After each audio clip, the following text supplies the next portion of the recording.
A service of KIBMradio.com, the Internet's home for an all-old-time radio.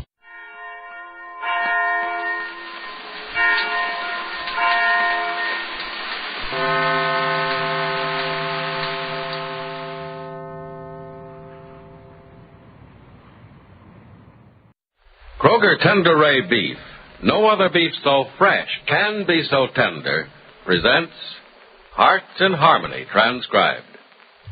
K is for Kroger, C is for cut, B is for beef.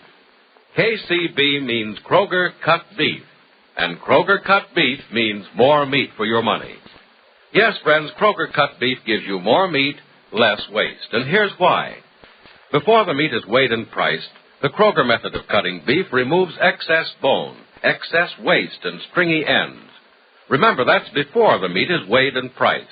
And it's the very top U.S. government grades of beef that's tender, juicy, rich red, and marbled with just the right amount of flavory fat. So you see, you get a better value in top-grade beef. Now, to give you an example, let's take a Kroger cut rib roast. Before the roast is weighed and priced, the Kroger method of cutting beef removes the short rib end, the waist, and trims the chine bone. You don't pay roast price for the short rib end and waist. And no matter whether you buy a Kroger cut steak or roast, you receive more meat, less waste. So don't forget, that's at your Kroger store. See for yourself by visiting your neighborhood Kroger store soon. Get Kroger cut beef and get more meat for your money. And now, Hearts in Harmony. Yesterday, Penny Gibbs' friend Peg Martin received word of the death of her husband, from whom she's been separated for almost 5 years. Now, in the living room with Penny, Peg begins to understand the real significance of her husband's passing. It's very strange how I've just now begun to realize what Jim's death means to me, Penny. At first, it didn't mean anything. Now you what, Peg? Well, now it means a whole new life for me. And I don't mean a new life only because I'm suddenly free. I was the same as being free before. Well, almost. Jim hasn't been a part of my life for 5 years. I think he was, Peg. In the back of your mind, I mean. And deep down in your heart, I think you had a hope that he'd come back to you someday. No, Penny, I didn't want Jim back. I didn't want him to leave me, of course, but that was for little Julie's sake, not mine. There wasn't any love between Jim and me, no love at all. In a way, I was afraid of him. Then why did you cry yesterday when you got that letter from your mother telling you Jim was dead? Oh, I was being feminine, I guess. That's all. Just being feminine. No, Peg, nope. It was much more than that. You see right through me, don't you? Oh, Peg, I know you. I know you well enough to be absolutely certain that you wouldn't have married Jim if you hadn't been in love with him. Yes, I was. Oh, but Penny, a marriage like ours can do weird things to love. It can turn it into hate and then disgust. And of the two, I prefer hate to disgust. I know what you're trying to do, you know. You're trying to tell yourself that Jim's death doesn't matter. Oh, don't you think I'm smart to try? Don't you think it's a good idea? Yes, under the circumstances, I do think so. Then why don't you help instead of making me admit I loved him? Darling, I'm sorry. I do stupid things sometimes. Don't we all? Like marrying a man who...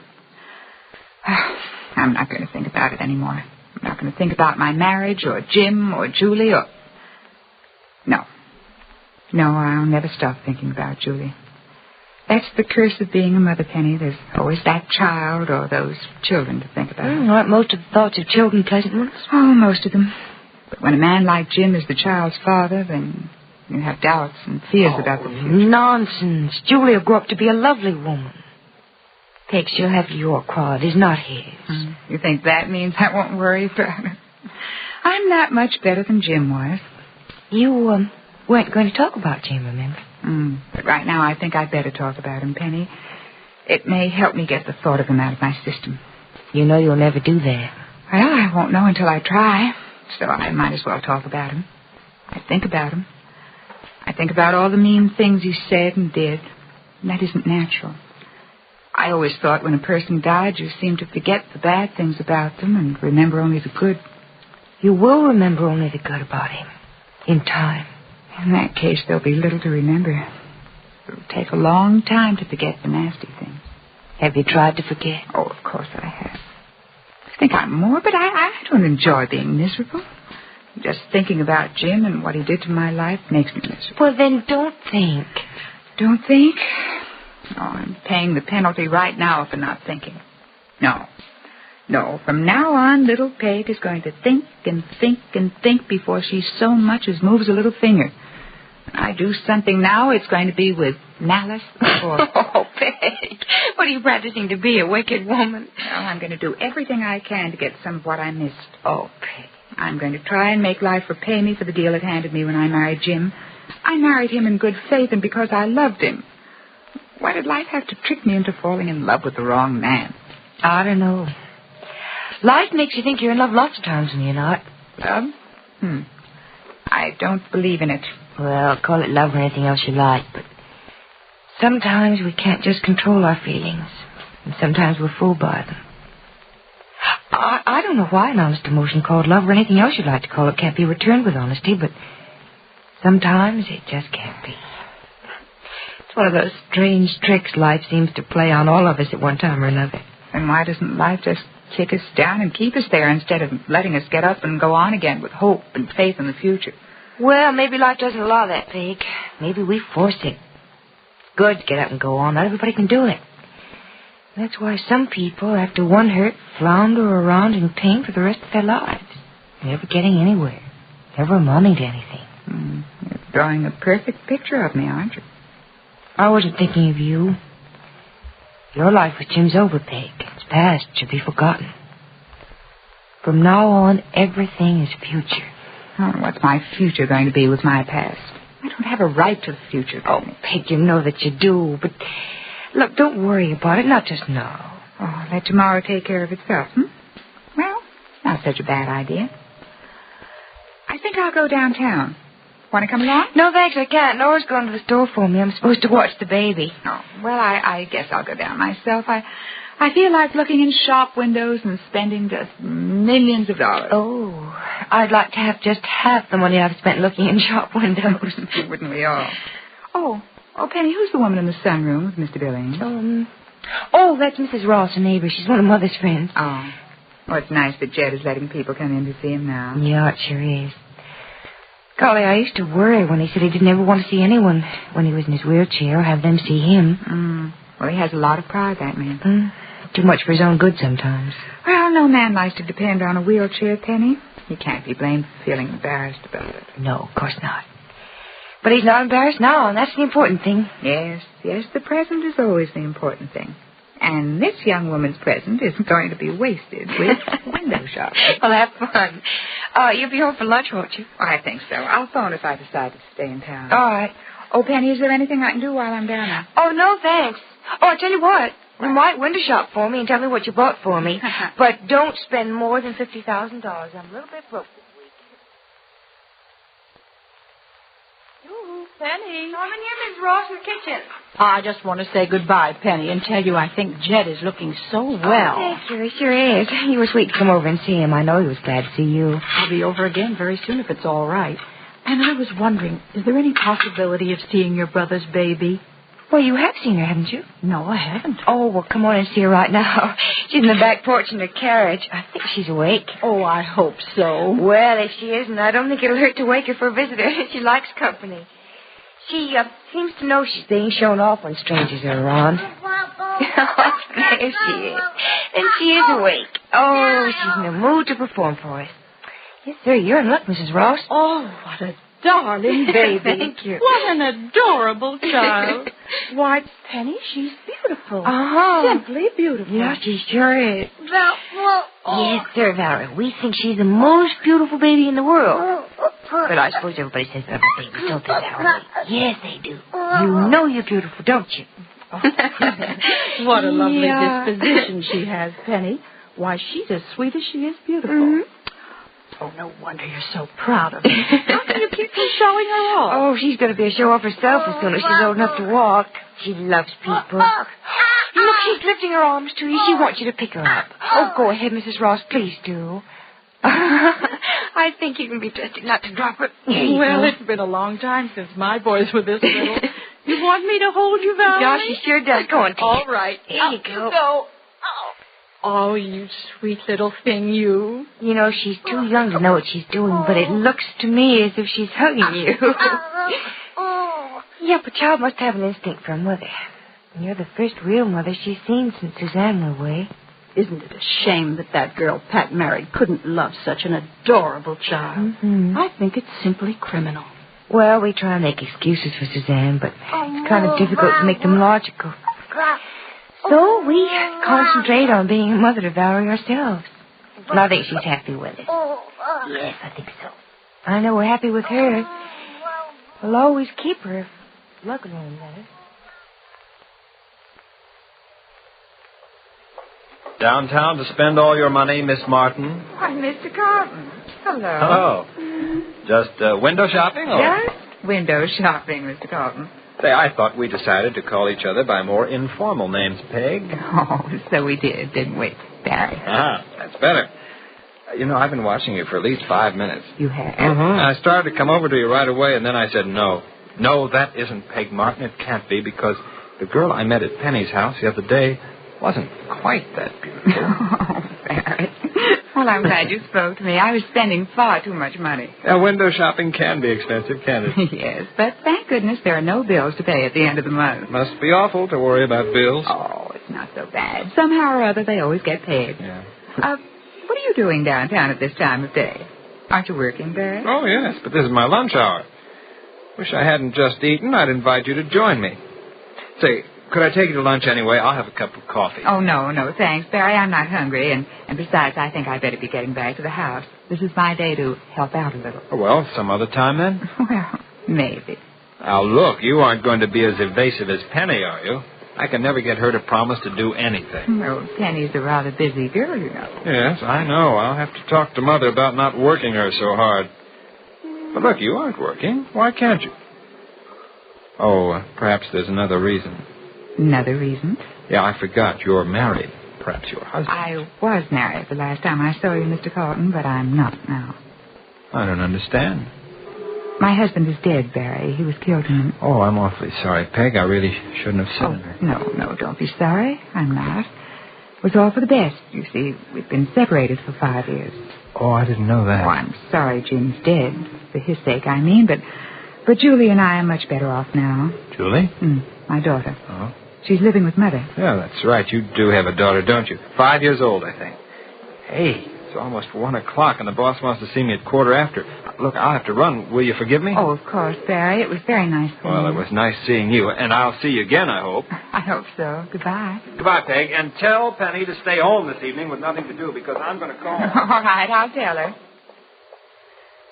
Yes, I'll tell her. And I think I'll have a nice long talk with myself about you, too.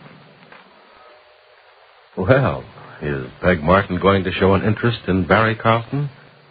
And if she does, what effect will it have on Penny Gibbs? Be sure to listen to the next dramatic episode of Hearts in Harmony. KCB. KCB.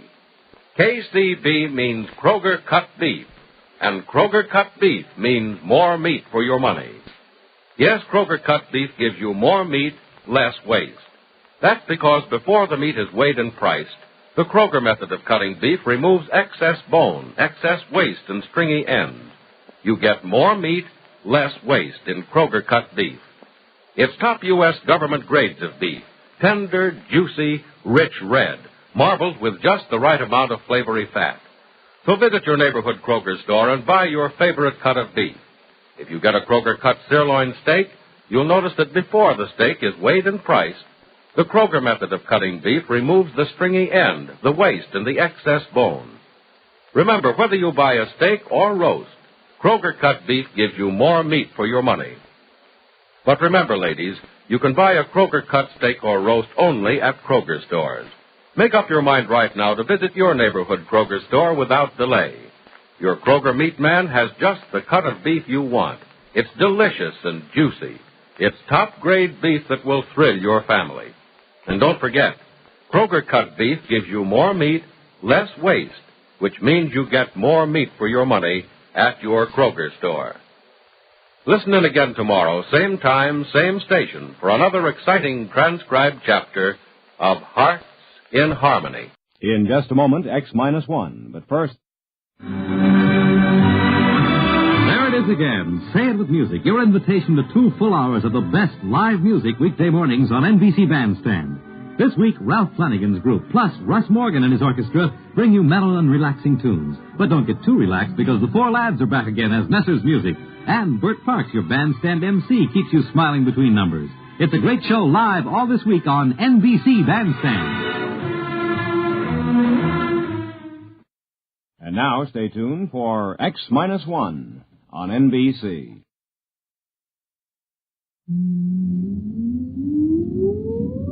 Countdown for blast off. X-5, 4, 3, 2, X-1, fire.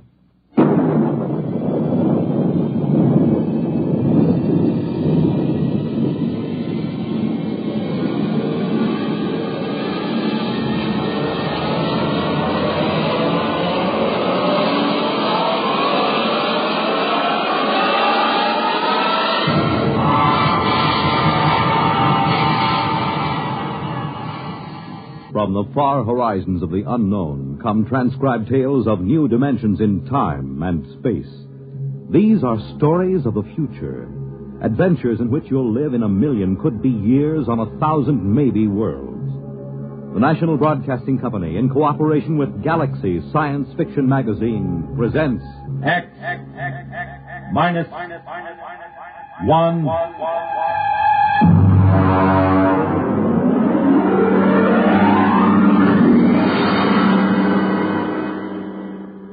Tonight, a story by Frederick Pohl, Tunnel Under the World.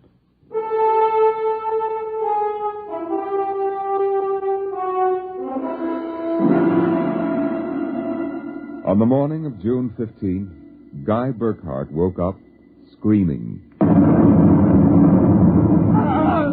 It was more real than any dream he'd ever had in his life. He could still hear and feel that sharp, metal-ripping explosion, that searing wave of heat. He sat up. Mary, where are you? Guy, what's wrong? You're trembling. Where were you? In the kitchen cooking breakfast. What is it? Oh, a dream, I guess. An explosion. Did you say an explosion? Yes. But that's the dream I had. What? I dreamed there was a big explosion and then something sort of hit me on the head. Holy smokes. Maybe there really was some sort of explosion and it started us dreaming. Well, there'll be an explosion down at your office if you don't hurry and get to work.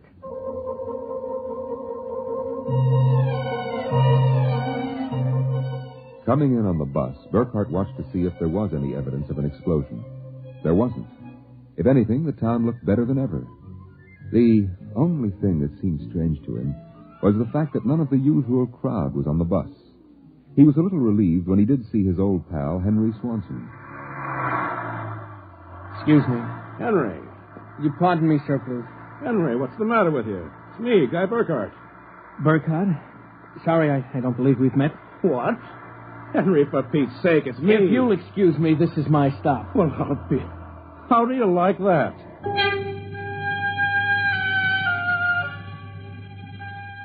Guy Burkhart got off in front of the gigantic Controchemical building and took the elevator to the 98th floor, where he had worked in the accounting department for 12 years.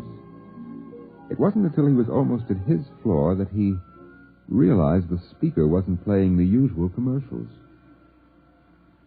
Are you happy with your present home freezer? Of course not. Well, the answer to your problem is a Feckle freezer. Feckle freezers are better freezers. Most wives would do anything for a Feckle freezer.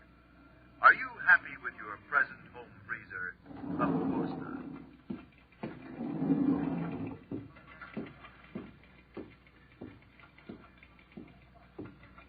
Good morning, Miss Orton. Good morning, Mr. Burkhart. A new hairdo, I see. Well, yes. Do you like it? Makes a lot of difference in your appearance. Is Mr. Barth in? Why, no, sir. He had an appointment with Mr. Dorchin at the advertising agency. Today? But today's the 15th of June. He has to sign the quarterly statement. He said he wouldn't be in. That's mighty peculiar. Yes, sir. Oh, by the way, Miss Horn, what the devil is a feckle freezer? A feckle freezer? There's some new copy on the elevator commercial. Dorchin must have landed another account. Feckle freezers. I really don't know, Mr. Burkhardt. It's a funny day. Can't quite put my finger on it. There's something strange going on. He couldn't shake the thought out of his mind. It persisted all through the day and through dinner. He was still brooding as he and Mary got ready for bed. I guess I'll get a good night's sleep. Coming? I think I'll sit up and read for a while. All right, dear. Good night. Good night, dear.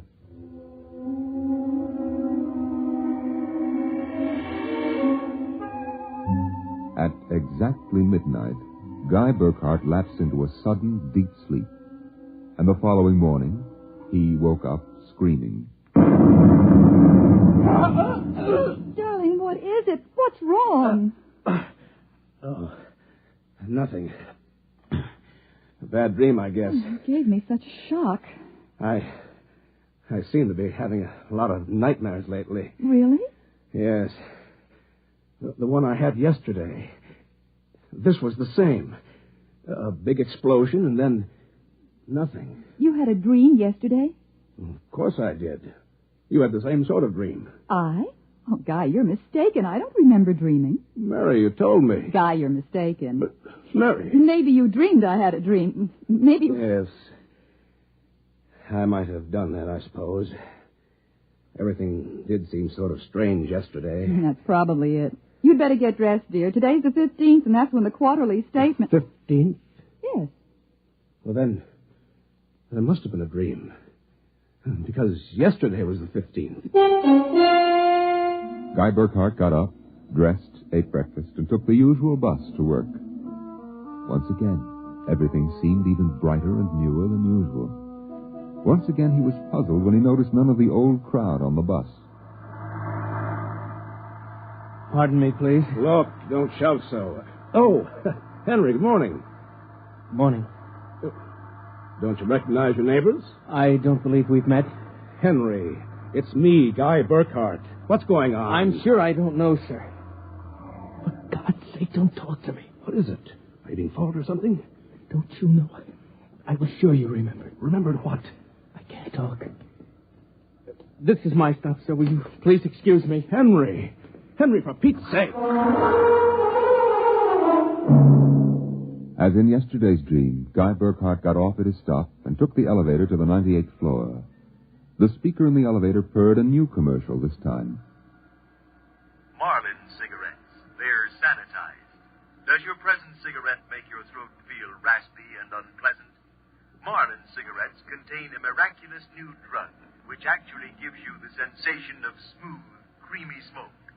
Marlin cigarettes. Marlin cigarettes. Marlin cigarettes. He walked down the marble corridor to his office. Good morning, Mr. Burkhardt. Good morning, Miss Horn. Do you like my new hairdo? Why, yes. Is Mr. Barth in? No, sir. He had an appointment with Mr. Dorchin of the agency. I know. You know? I guessed it anyway. And today's the 15th of June, and he won't be here to sign the quarterly statement. And I'm going nuts. Let me have a cigarette, will you? Yes, sir. Try one of these. They're Marlin. I never heard of Marlins before today. What are we? A bunch of guinea pigs for Dorchin's new advertising accounts? Is something wrong, Mr. Burkhardt? Wrong? Perish the thought, Miss Horn. Perish the thought. Hello? This is Swanson. Henry Swanson. What is it? Do you remember? Remember what? Just remember. Listen, Henry, let's stop playing games. Yesterday, either I was dreaming or you snubbed me on the bus. Today, the same thing happens. You do remember, thank heavens. I thought so when I saw you, but I couldn't be sure. What is it you want? Listen, tomorrow morning, when I get off the bus, you Be casual. They may be watching. Who may be watching? Swanson. Hello? You buzzed, Miss Burkhart? Yes, I'm still out of cigarettes. Would you buy me a pack of Kelvins? Wouldn't you rather have Marlins? I smoke Kelvins. But, Mr. Burkhart, Marlins have that soft, creamy smoke that's so soothing to your throat. You really believe that stuff? It's true. I wouldn't say this, Mr. Burkhart, except that, well, I've gotten to know you pretty well, and I've grown to admire you so much. I see. Would you mind, Mr. Burkhart, if I told you that for months now I've wanted to, well, just comfort you. I know how troubled you've been. You've never mentioned your feelings, Miss Horn. April. My first name is April. That's a pretty name. You see, I do have your welfare at heart. That's why when I see you smoking Kelvins, and I know Marlins are so much better, won't you let me buy some of them for you? I suppose so. Why not? Here, you bring me a carton. Thank you, Mr. Burkhart. Guy. I'll be back.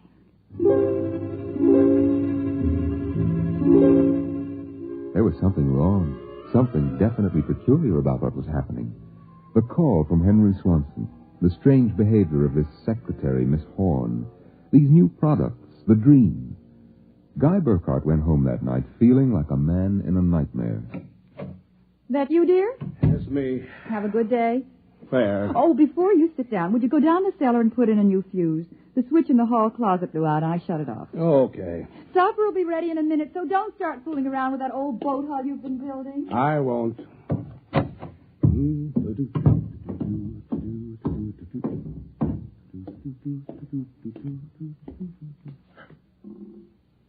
Mary! Mary! What is it? Come down here. Hurry up. What is it? I'm not sure. I was looking for a fuse, and I thought maybe I'd dropped one under the boat hull, so I scratched around. Look. Let me put the flashlight on it. Well? Look at the floor. What about the floor? It's supposed to be cement. Well? It's copper. There's a thin layer of cement, but underneath it's metal. Look here. Underneath the concrete, more metal. There. And here, on the wall, metal.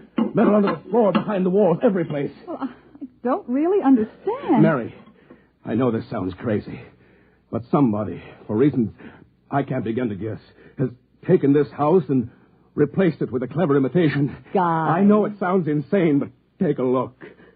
That bracing on the beams. That isn't the bracing that was always there. Oh, you're imagining. I am not imagining. Mary, I want to look around for a little more. Well, your dinner will be ready. Save it for me. There are a couple of things I have to figure out.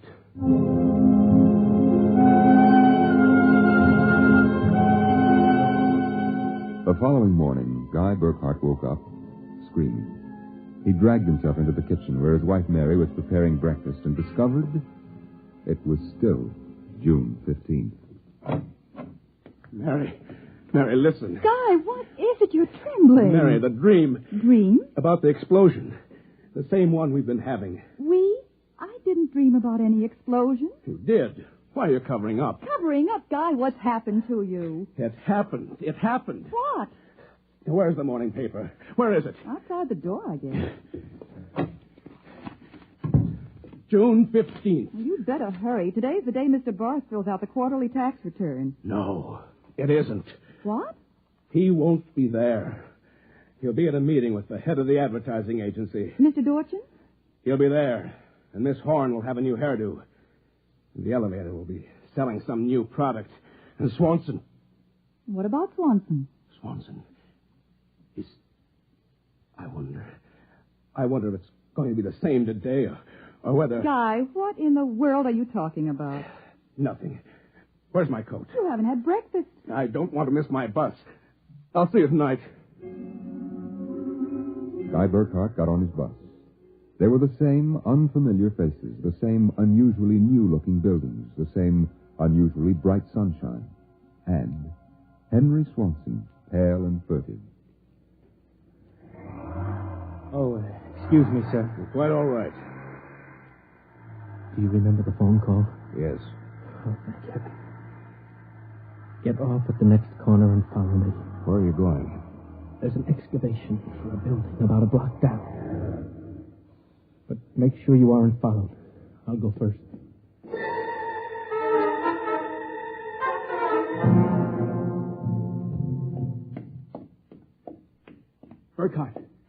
Burkhardt, here behind the fence. Now, Henry, what's this all about? Just a minute. I want to make sure you weren't followed. Followed by whom? By them, of course. And just who are they? I'm not sure. At first I thought perhaps they were Russians. Now I'm beginning to think they're Martians. No humans could have accomplished what they've accomplished. Look, start from the beginning, Henry. What's going on? Burkhardt, peculiar things have been happening to you, right? Yes. A lot of your friends are missing. Your house seems changed. Well, there's something stranger than that. The date. Today is June 15th. Yet I could swear that yesterday was June 15th and the day before that. Yes, you've got it. It's always June 15th. And you and I are the only ones who know it. But why? How? I'm not sure. I think it's some sort of mass hypnosis or something. Why didn't it work for us? My wife Mary doesn't remember things. Somehow when it happened, they missed us. We were protected from the full force of the rays or whatever they used. Burkhardt, where were you on the night of the 14th, about midnight? That was Sunday night. Yes. I was down in the cellar, under that boat I'm building. And I was in my darkroom developing some pictures. It just doesn't make any sense to me. Russians, Martians. What makes you think so? I've seen them. Where? At the end of the tunnel. What tunnel? The one that they built under Tylertown. A tunnel under Tylertown? Yes, that's right. It's made out of copper or some alloy. Wait a minute. I found a copper layer under my cellar floor last night. Yes, so did I. That's how I discovered it. I found a way to get in, too. It's at the bottom of this excavation. Holy mackerel.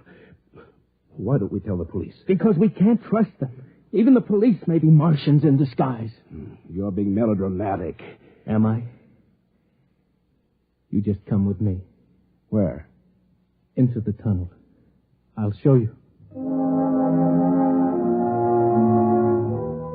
Henry Swanson led Guy Burkhardt to a small hole in the side of the excavation. There he removed a cut-out piece of metallic substance, and they crawled into a dimly lighted tunnel. They walked for what seemed like 2 miles, until Swanson held his finger to his lips.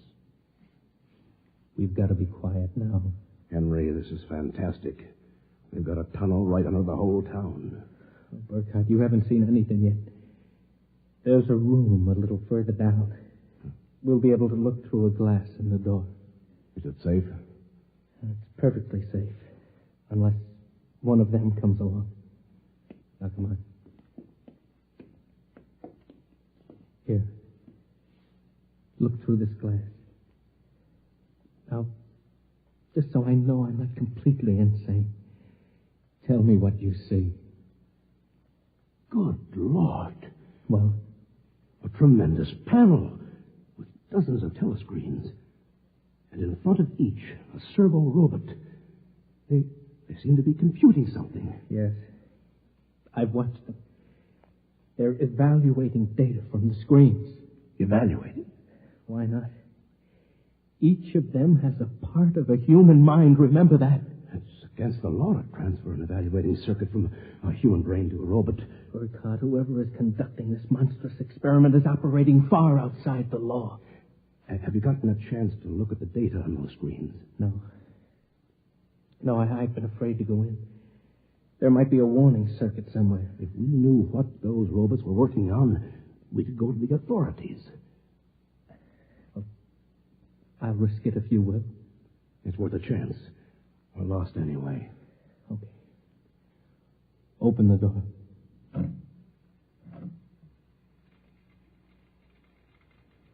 So far, so good. Come on. Let's take a look at that data. But don't interfere with the robots. Don't worry. Let's look at the screen. Listen to this. Tests in the 47K12 group with Marlin cigarettes pulled 80% using the soft feminine approach. Indications are that an extension of this approach would sell at least 70% nationwide. On the Feckle freezers, the direct elevator pitch pulled only 10%. This should be abandoned and a new series of high persuasion elements introduced. Henry, do you know what this means? I haven't the faintest idea. I don't blame you. It's crazy, but it fits the facts when I think about it. Do you know who's behind this? Martians. Not Martians, Henry.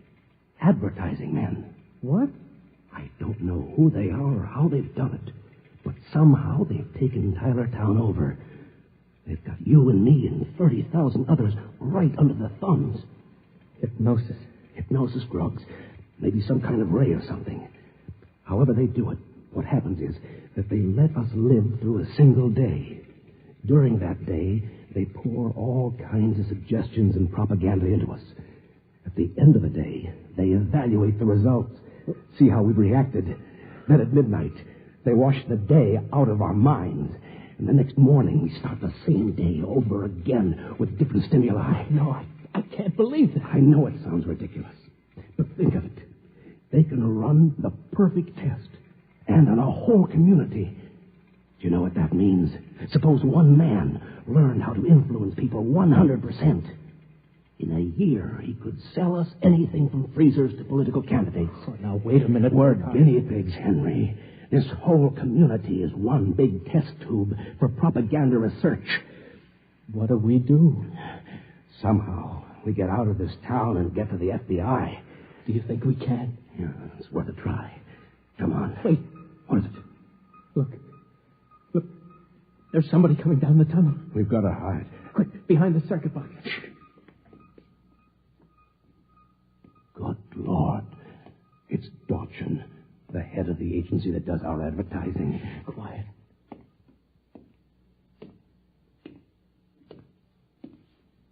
All right, Burkhardt, come out. We know you're in this room. Miss Horn has informed us that you remember. I must warn you, it's useless to buck us. Come out peacefully and let our maintenance crew adjust you properly, so you don't remember from one experiment to the next. It'll be quite painless.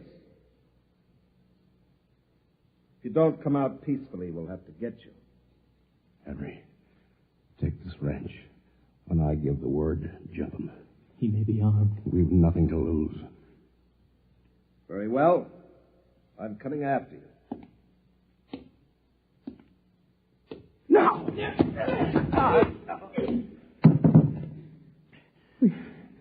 Burkhardt, I've killed him. Wait, I'll get his coat unbuttoned. Maybe his heart is still beating. Henry. What is it? What's wrong? Look, underneath his coat. Oh, heaven help us. It's a robot. A humanoid robot. Designed to look like Dorchin. Come on, let's get out of here. Wait. What's that? A loudspeaker. I told you it was useless, gentlemen. Who are you? Mr. Dorchin, naturally. The real Mr. Dorchin. What are you trying to do to us? Merely trying to prevent you from damaging my experiments, gentlemen. You can't get away with this, Dorchin. Sooner or later, somebody, the FBI or somebody, is going to get wind of this madness. Oh, now, really, Burkhardt, you're quite naive. Now, why don't you be reasonable and let the maintenance crew adjust you? If I refuse, I suppose you'll kill me. That would be quite impossible. Oh? You see, Burkhardt, you're already dead. Dead? You're shocked. It's quite true. You and everyone else in this town were killed by premature atomic blast at the Control Chemical Plant. The blast occurred at 7 a.m. on June 15th. That's the last thing imprinted on your minds. That's why you wake up screaming each morning. It isn't true. Oh, but it is. What I and my associates did was take the brain circuits from your dead bodies. We stored them in electrochemical batteries until we had a chance to rebuild the cities and begin our tests. Do you think I believe a fantastic tale like that? I imagine you find it incredible. Of course, we didn't rebuild everything exactly. After all, it only has to last for a single day. June 15th. At midnight, we turn off the power and wash out the memory of the day. You and your friend Swanson, unfortunately, have defective circuits. You'll remember it. Burkhardt, it's no use. We're trapped. Please give up. Not me. But what can we do? We can make a run for it down the tunnel. Come on. It's useless, Burkhardt. Keep going. It's useless. Useless. Useless.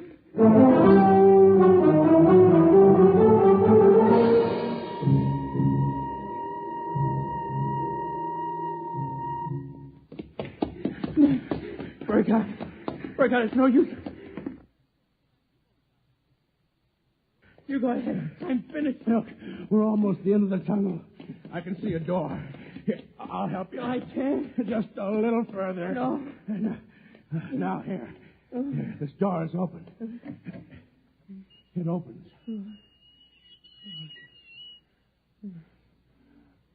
Oh, no. I don't believe it. I can't run anymore. Come on. You go ahead. I'm finished. Look, we're almost at the end of the tunnel.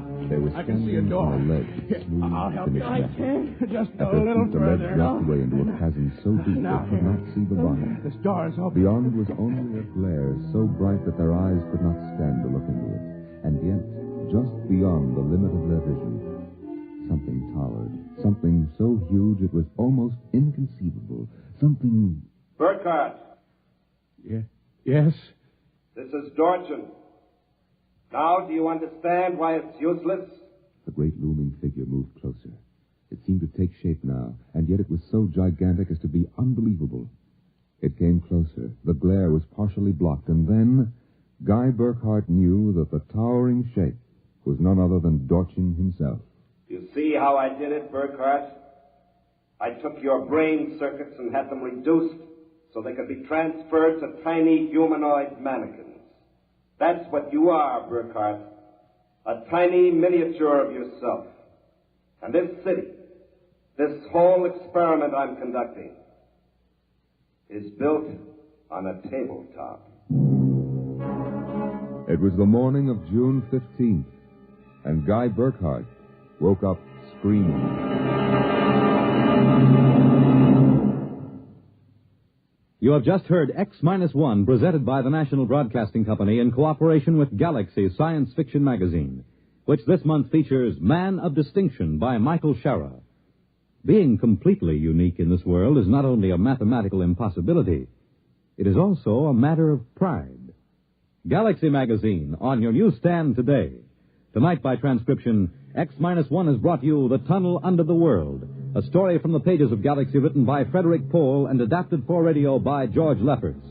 Featured in the cast were Norman Rose, Dean Almquist, Amy Siddell, Elaine Rost, Bob Hastings, Ken Rapith, and Larry Haynes. Your announcer, Fred Collins. X-1 was directed by Scott Buckley and is an NBC Radio Network production.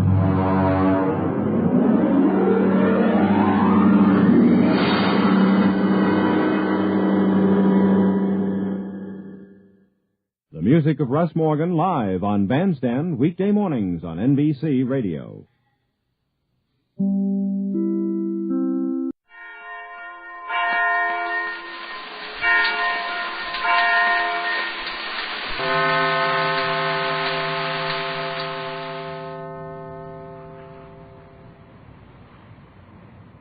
In just a moment, X-1, but first...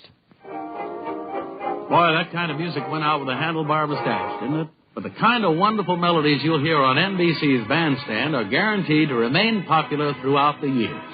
This is Bert Parks, your Bandstand MC. I'd like to invite you to spend 2 full hours each weekday morning with America's top-name bands. Groups like Guy Lombardo, the Dorsey Brothers, and Ralph Flanagan. They'll entertain you in person. So listen Monday through Friday to NBC Bandstand. Now stay tuned for X-1 on NBC. After tonight's broadcast, X-1, the adult science fiction show, will not be heard until Wednesday, September 26th. It will be heard on Wednesdays thereafter. For the exact time, consult your local newspaper. And now, X-1. Countdown for blast-off. X-5, 4, 3, 2, X-1, fire.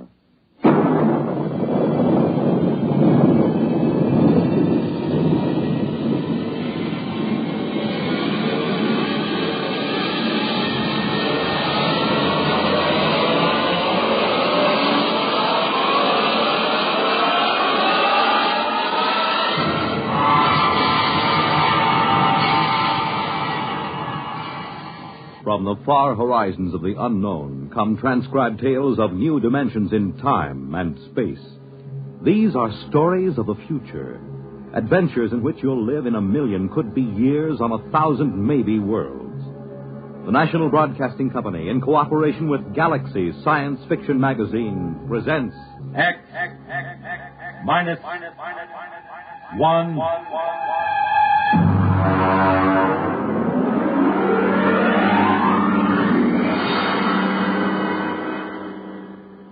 This week, the police chiefs of the country are meeting in Chicago for the 63rd Annual Conference of the International Association of Chiefs of Police. Tonight, X-1 is proud to salute them as we present The Lifeboat Mutiny by Robert Sheckley.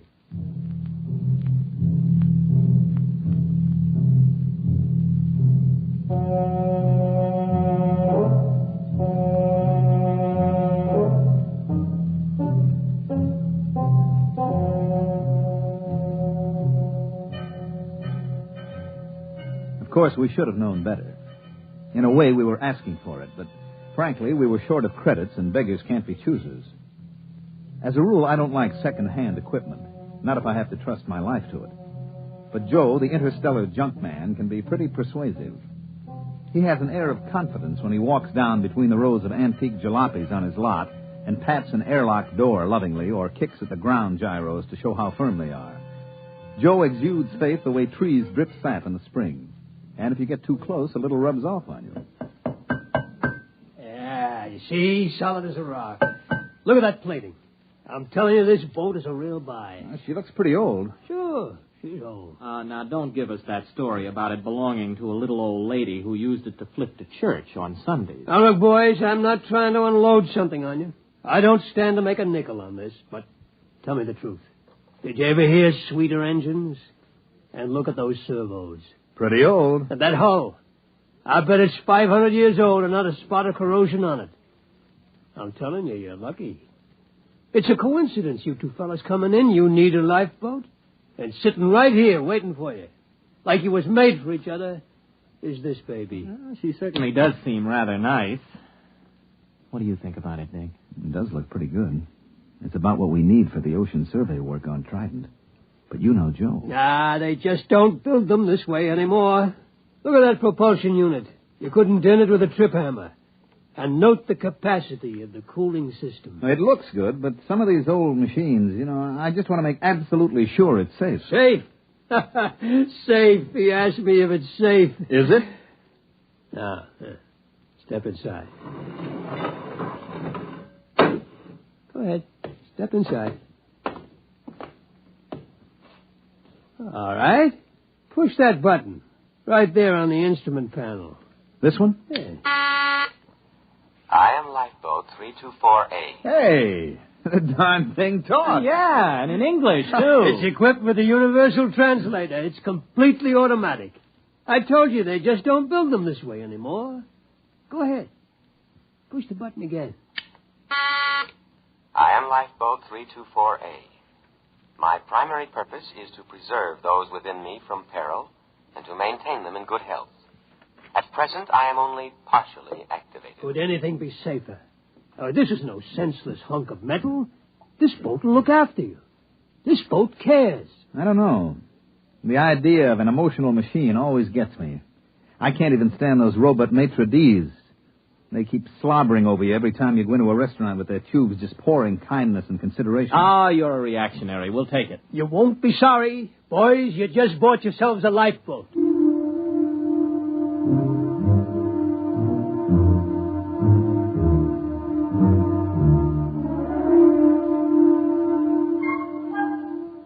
Joe delivered this assurance in the frank and open tones that had helped make him a millionaire several times over.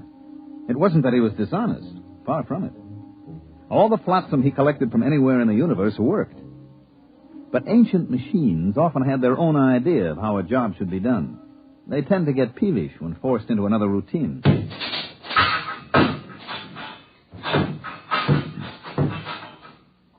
Well, there she goes, Lifeboat 324A. I got her down in the afterhold. I think she's in perfect condition.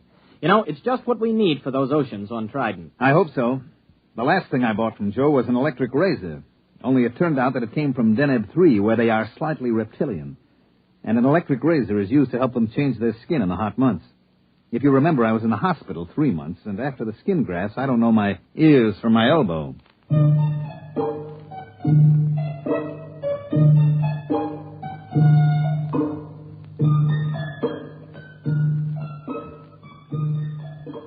This job we were on was to survey the planet Trident for a real estate speculator who bought it for subdivision. Trident was about the size of Mars, but with a far better climate. There was no native indigenous population, no poisonous plants, and no germ-borne diseases. As a matter of fact, apart from one small island and one small polar ice cap, the entire planet was covered with water. There was no real shortage of land. You could wade across some of Trident's several seas. Our firm had been hired to survey and plan a little mountain raising because the sector council frowned on selling building lots under 4 feet of water. We landed on Trident and launched the lifeboat. Okay, I got the sandwiches in the water. Ready to cast off? Aye, aye, sir. All mooring lines are on board. All right, let's crank this swan boat up and get going. Well, push that button. Aye, aye. I am Lifeboat 324A. My primary purpose is to preserve those within me from peril and to maintain them in good health. At present, I am only partially activated. For full activity, press button 2. Oh, there it is, right next to the first one.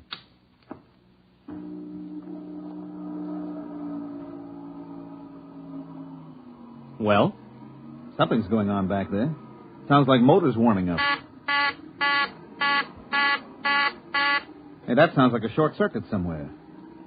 You know there's no wheel on this thing? Oh, wait a minute. There's got to be some kind of tiller or control. Well, you look. That's all there are, 2 buttons. Well, then maybe she controls telepathically. I'll try it. Hey, 324A, go ahead slowly.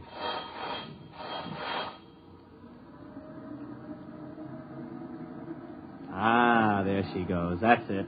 Starboard a little. Wait a minute. I still don't like the sound of that. I bet there's a short somewhere. I'm going down to look for it with a circuit tester. Don't louse anything up. I like a boat that works this way. Gives me a sense of power. Hey, 324A, full speed ahead.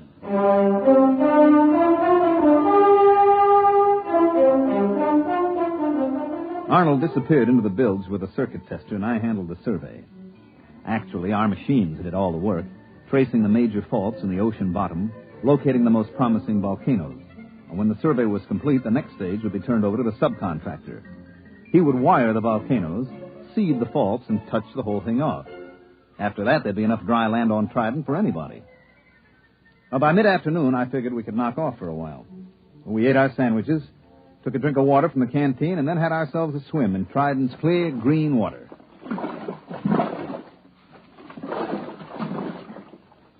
Hey, give me a hand up. That was very refreshing. Oh, yeah. I'll have to get this grease off with sandpaper, but I think I found the trouble. You see, the leads to the primary activator have been removed and the power cable's been cut. Well, why would anyone do that? Well, it might have been part of the decommissioning, but I got it hooked up now. Go ahead, hit the second button. Might as well have this thing working right. Okay, here she goes.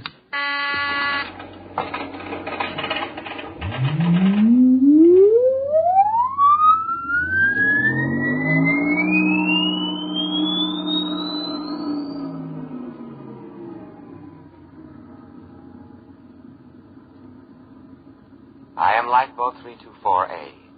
I am now fully activated and able to protect my occupants from danger. Have faith in me.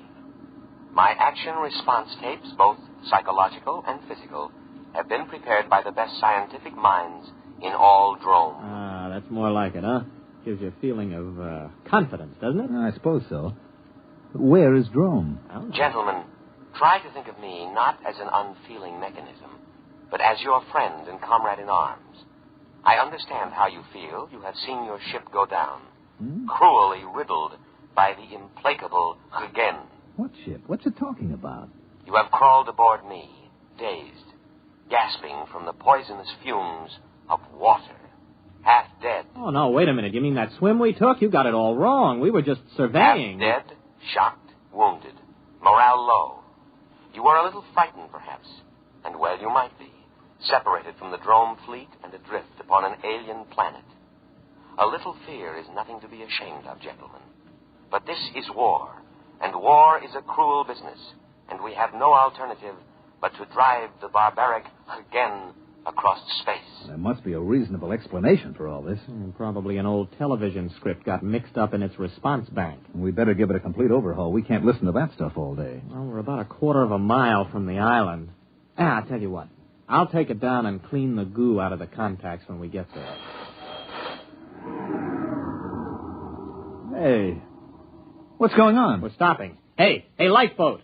Quiet, calm, trust in me. I am scanning the island. What's he talking about, scanning me? Better humor it. Lifeboat, that island's okay. We checked it personally. Perhaps you did, but in modern lightning-quick warfare, drone senses cannot be trusted. They are too limited, too prone to interpret what they wish. Electronic senses, on the other hand, are emotionless, eternally vigilant, and infallible within their limits. But there isn't anything there. I perceive a foreign spaceship on the island. Oh, that's our ship. It has no Drome markings. Well, it hasn't any enemy markings either. I painted it myself. In war, we must assume that what is not ours is the enemy's. Oh. I understand your desire to set foot on land again, but I take into account factors that a Drome motivated by his emotions would overlook. Consider the apparent emptiness of the strategic bit of land, the unmarked spaceship put temptingly out for bait, the fact that our fleet is no longer in this vicinity. All right, that's enough. Now, I'm tired of arguing with you. Go directly to that island. That's an order. I cannot obey that order. You are unbalanced from your harrowing escape from death. All right. Enough of this nonsense. I'm just going to take that cutoff switch and... Come to your senses, gentlemen. Only the decommissioning officer is empowered to turn me off. For your own safety, I must warn you not to touch any of my controls. You are mentally unbalanced. Later, when our position is safer, I will administer to you. Now, my full energies must be devoted towards detection and escape from the enemy.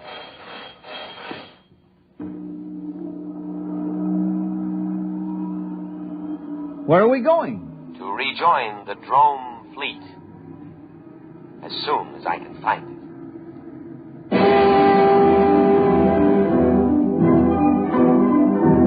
We sailed over the empty seas of Triton for the rest of the afternoon and far into the night.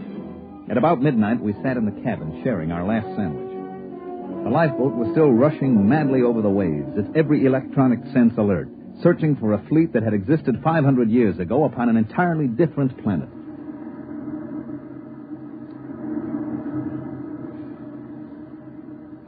Why didn't I pack more sandwiches? Did you ever hear of these dromes? Yeah, vaguely. They were non-human, lizard-evolved creatures. Yeah, they lived on the 6th planet of some little system near, Capella. The race died out over a century ago. Mm-hmm. And the Hagen? What about them? Also lizard, same story. Wasn't a very important war, you know.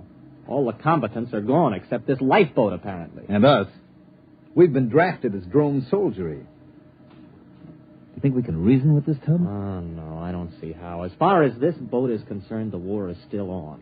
It can only interpret data in terms of that premise. It's probably listening in on us now. No, I don't think so. See, it's not really a mind reader.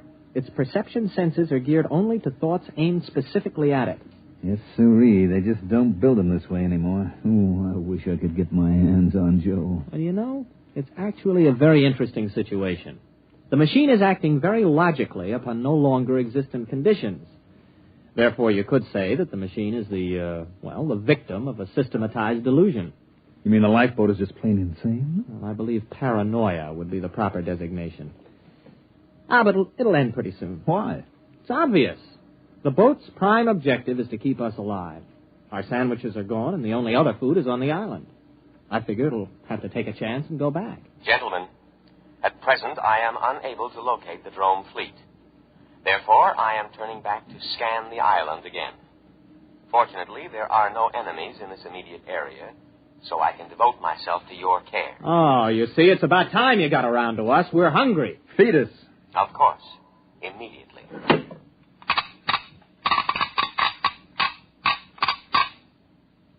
There you are. On the tray. What's that? That looks like clay. Oh, it smells like machine oil. Hey, what's it supposed to be? That is Giesel. It's the staple diet of the drone people. I can prepare it in 16 different ways. Try it. All right. It tastes like clay coated with machine oil. We can't eat that. Of course you can.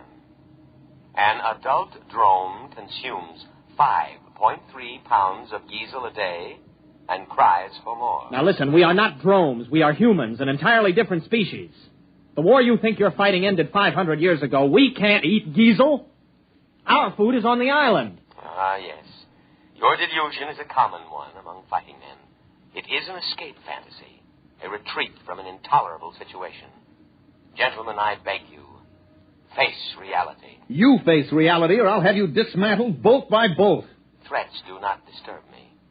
I know what you've been through. Possibly you've suffered some brain damage from your exposure to poisonous water. Poisonous? To drones. If absolutely necessary, I am also equipped to perform physical brain therapy. It is a drastic measure, but there can be no coddling in time of war. You see, you need not worry. All my scalpels are razor sharp and ready for immediate action. Oh, scalpels, huh? Well, we're feeling better already. That's a fine-looking batch of Giesel, isn't it, Arnold? Oh, delicious. Nothing is too good for our boys in uniform. Do try a little. Oh, that's wonderful. Oh, that's delicious. Good. I am moving toward the island now, and I promise you in a little while you will be more comfortable. Why? The temperature here is unbearably hot. It is amazing you haven't gone into a coma. Any other drone would have. Soon I'll have it down to drone norm of 20 degrees below zero. And now I'll play our national anthem.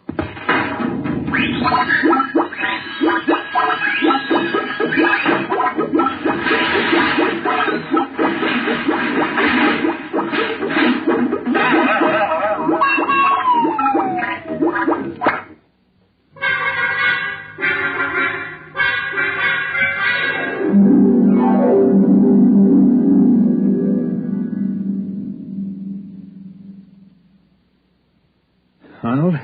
What? I'm cold. Well, you should be very comfortable. Drones live at 20 below zero. We're drones and no back talk. Those cooling tubes are all frosted up. Yeah, I just wrote my name in frost in the porthole. Hey, wait a minute. Wait a minute. I got an idea. Just follow my lead. Why not? Lead on, fellow drone. Give me the canteen. What are you doing? Just gonna get a little exercise. Gotta stay fit, you know. That is true. Here you are, boy. Catch. Look out, that canteen's heavy. Just throw it right back, boy. Just heave it right in. Come on, let's see your curve. Be careful with that receptacle. It's filled with a deadly poison. Water. Oh, we'll be careful. Here we go. Bad shot, old man. Oh, careless of me. I seem to have broken the cooling tubes. Cooling fluid all over the floor. I should have taken precaution against internal accidents. It won't happen again. But the situation is very serious. I cannot repair the cooling tube myself. I am unable to properly cool the boat. Say, that's tough. Now, if you'll just drop us on the island... That is impossible. My first duty is to preserve your lives, and you couldn't live long in the climate of this planet. But I'm going to take necessary precautions to ensure your safety. What are you going to do? There is no time to waste. I will scan the island once more. If our drone forces are not present, we will go to the one place on the planet that can sustain drone life. What place? The southern polar ice cap. The climate there is almost ideal. 30 degrees below zero. And, of course, I must guard against any further internal accidents. So, I will lock you gentlemen in the cabin.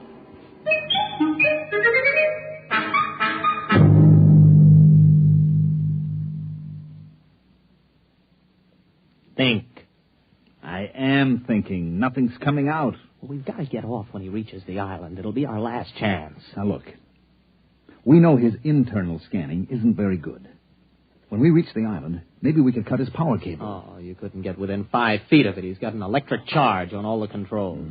I am now scanning the island. Place looks fine today. Oh, sure does. I'll bet our forces are dug in underground. They are not. I scanned to a depth of 100 feet. Well, under the circumstances, I think we should examine it a little more carefully. It is deserted. I cannot let you endanger your lives by going ashore.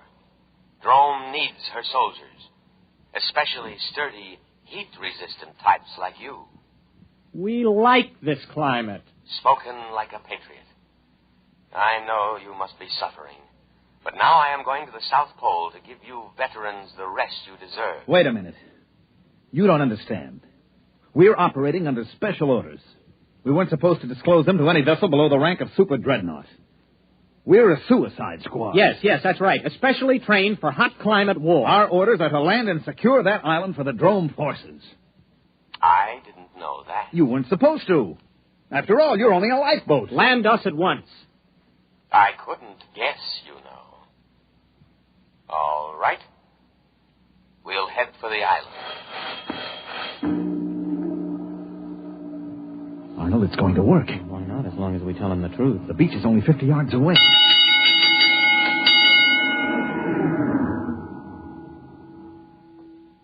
No. No what? I cannot do it. What do you mean? This is war. Orders. I know, but I cannot obey. A different type of vessel should have been chosen for this mission, but not a lifeboat. You must think of our country.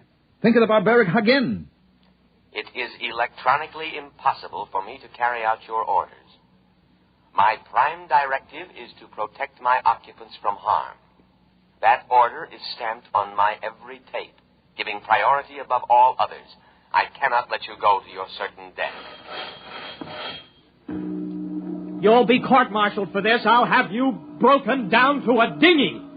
I regret to say I must operate within my limitations. I must take you to the safety of the South Pole. Listen, you crazy tin can. Let me at those controls. I'll... Please, do not attempt any more destruction. I know how you feel. Wait a minute, Arnold, old friend. Since we cannot accomplish our mission, we cannot ever again face our comrades. Death before dishonor. Hand me the canteen. No, don't. That's water. It is a deadly poison. Don't. Too late. Arnold, it's your turn. We, who are about to die, salute you. We die for glorious Drome. That goes for me, too. Speak to me. Speak to me. Lie still, you idiot. There is no known antidote. If only I could contact the hospital ship. Speak to me. Are you still alive? Answer me. Here.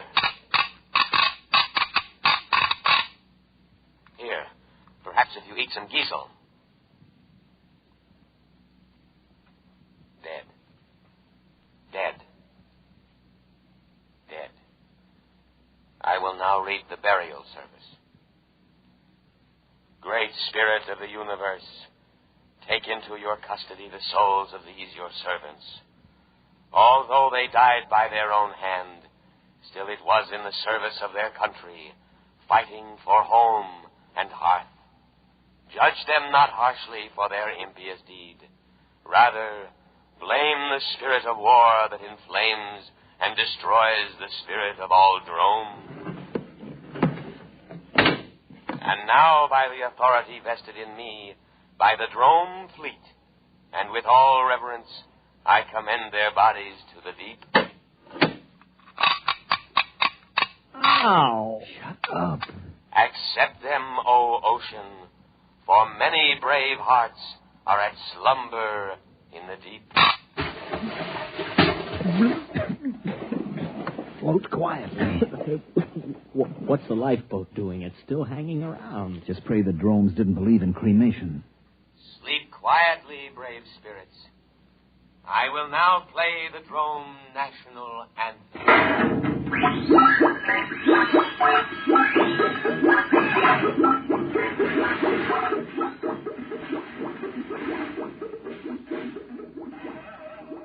Well, there she goes. Where? To the South Pole. To wait for the drone fleet.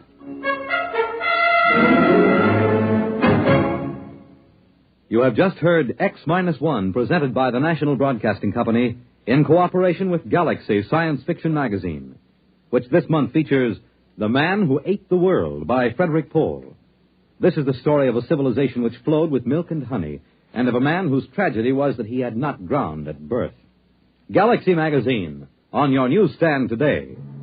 Tonight, by transcription, X-1 has brought you The Lifeboat Mutiny, a story from the pages of Galaxy written by Robert Sheckley and adapted for radio by Ernest Kenoy. Featured in the cast were Leon Janney, Mandel Kramer, William Redfield, and John McGovern. Your announcer, Fred Collins. X-1 was directed by Daniel Sutter and is an NBC Radio Network production.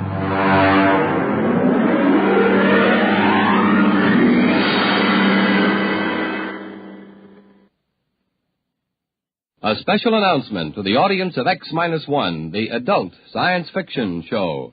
X-1 will not be heard next week, but will resume broadcasts at a new time on Wednesday, September 26th, and every Wednesday evening thereafter. For the exact time of the broadcast in your locality, remember to consult your local newspaper.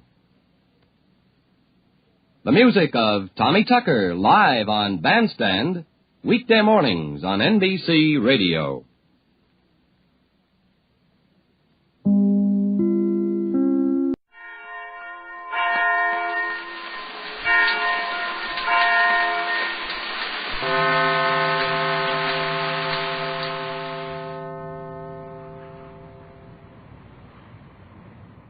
The magic island of Euclidia in the South Pacific Ocean is a strange place, and strange things are going on near the island.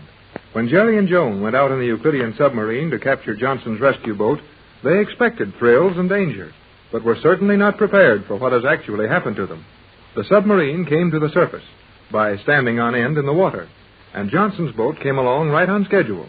But from there, the thing went all wrong.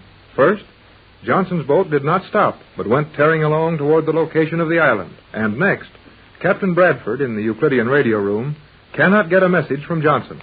We look into the submarine as it races along after Johnson's boat. Gee whiz, Joan, but my arm hurts from that magnetism holding him in one position so long. My arms hurt also, Jerry, but we must not complain. Things could be so much worse. I'll say they could. Johnson's boat could have been sunk back there. Then we'd have had something real to worry about. Yes, and we know Mother and the captain are all right, for we heard their voices in the control chamber. And the captain's message to Johnson showed that... Funny thing about that, though, why didn't Johnson answer? I think his radio must have... Oh, Jerry, look, my arm. Huh? Oh, boy, we can move again. You may move enough to come up forward to the control section at once, both of you. Better let me hang on to your arm, Joan. It's sort of hard to walk on this narrow steel thing after sitting there so stiff all this time. I like to have you hold my arm, Jerry. Gee, do you? Yes, then I can help you if you start to fall down. Oh, what are you talking about? You will sit over there, Cleostra, and you here, Hall. We will attempt to reach Johnson with a message. Well, to tell you the truth, Commander, I can't figure what Johnson's up to when he refused to answer that message of the captain's. It is a very peculiar situation. Perhaps Johnson was afraid of a trap when Captain Bradford said he was speaking from the Euclidean voice transmission chamber. But did not Johnson start to send a message and then stop? Yeah, we heard his call letters, heard them repeated. Then the set went dead. Maybe it was your set here, Commander. It could not be the transmission apparatus here. Mistakes are never made by Euclideans. This equipment is perfect. Maybe Johnson figured he'd better, lay low until he was sure what he was getting into. Naturally, Jerry, you have only stated the obvious. Cleostra is correct. Your answer betrays no particular intelligence on your part.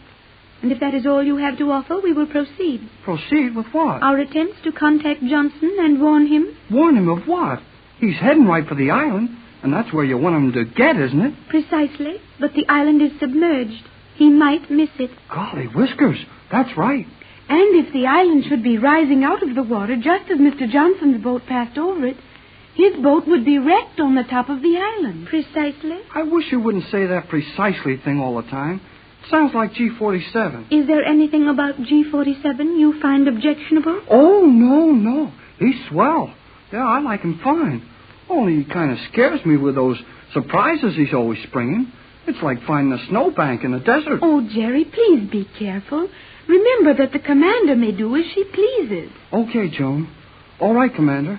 Well, what do you want me to do? Call Johnson.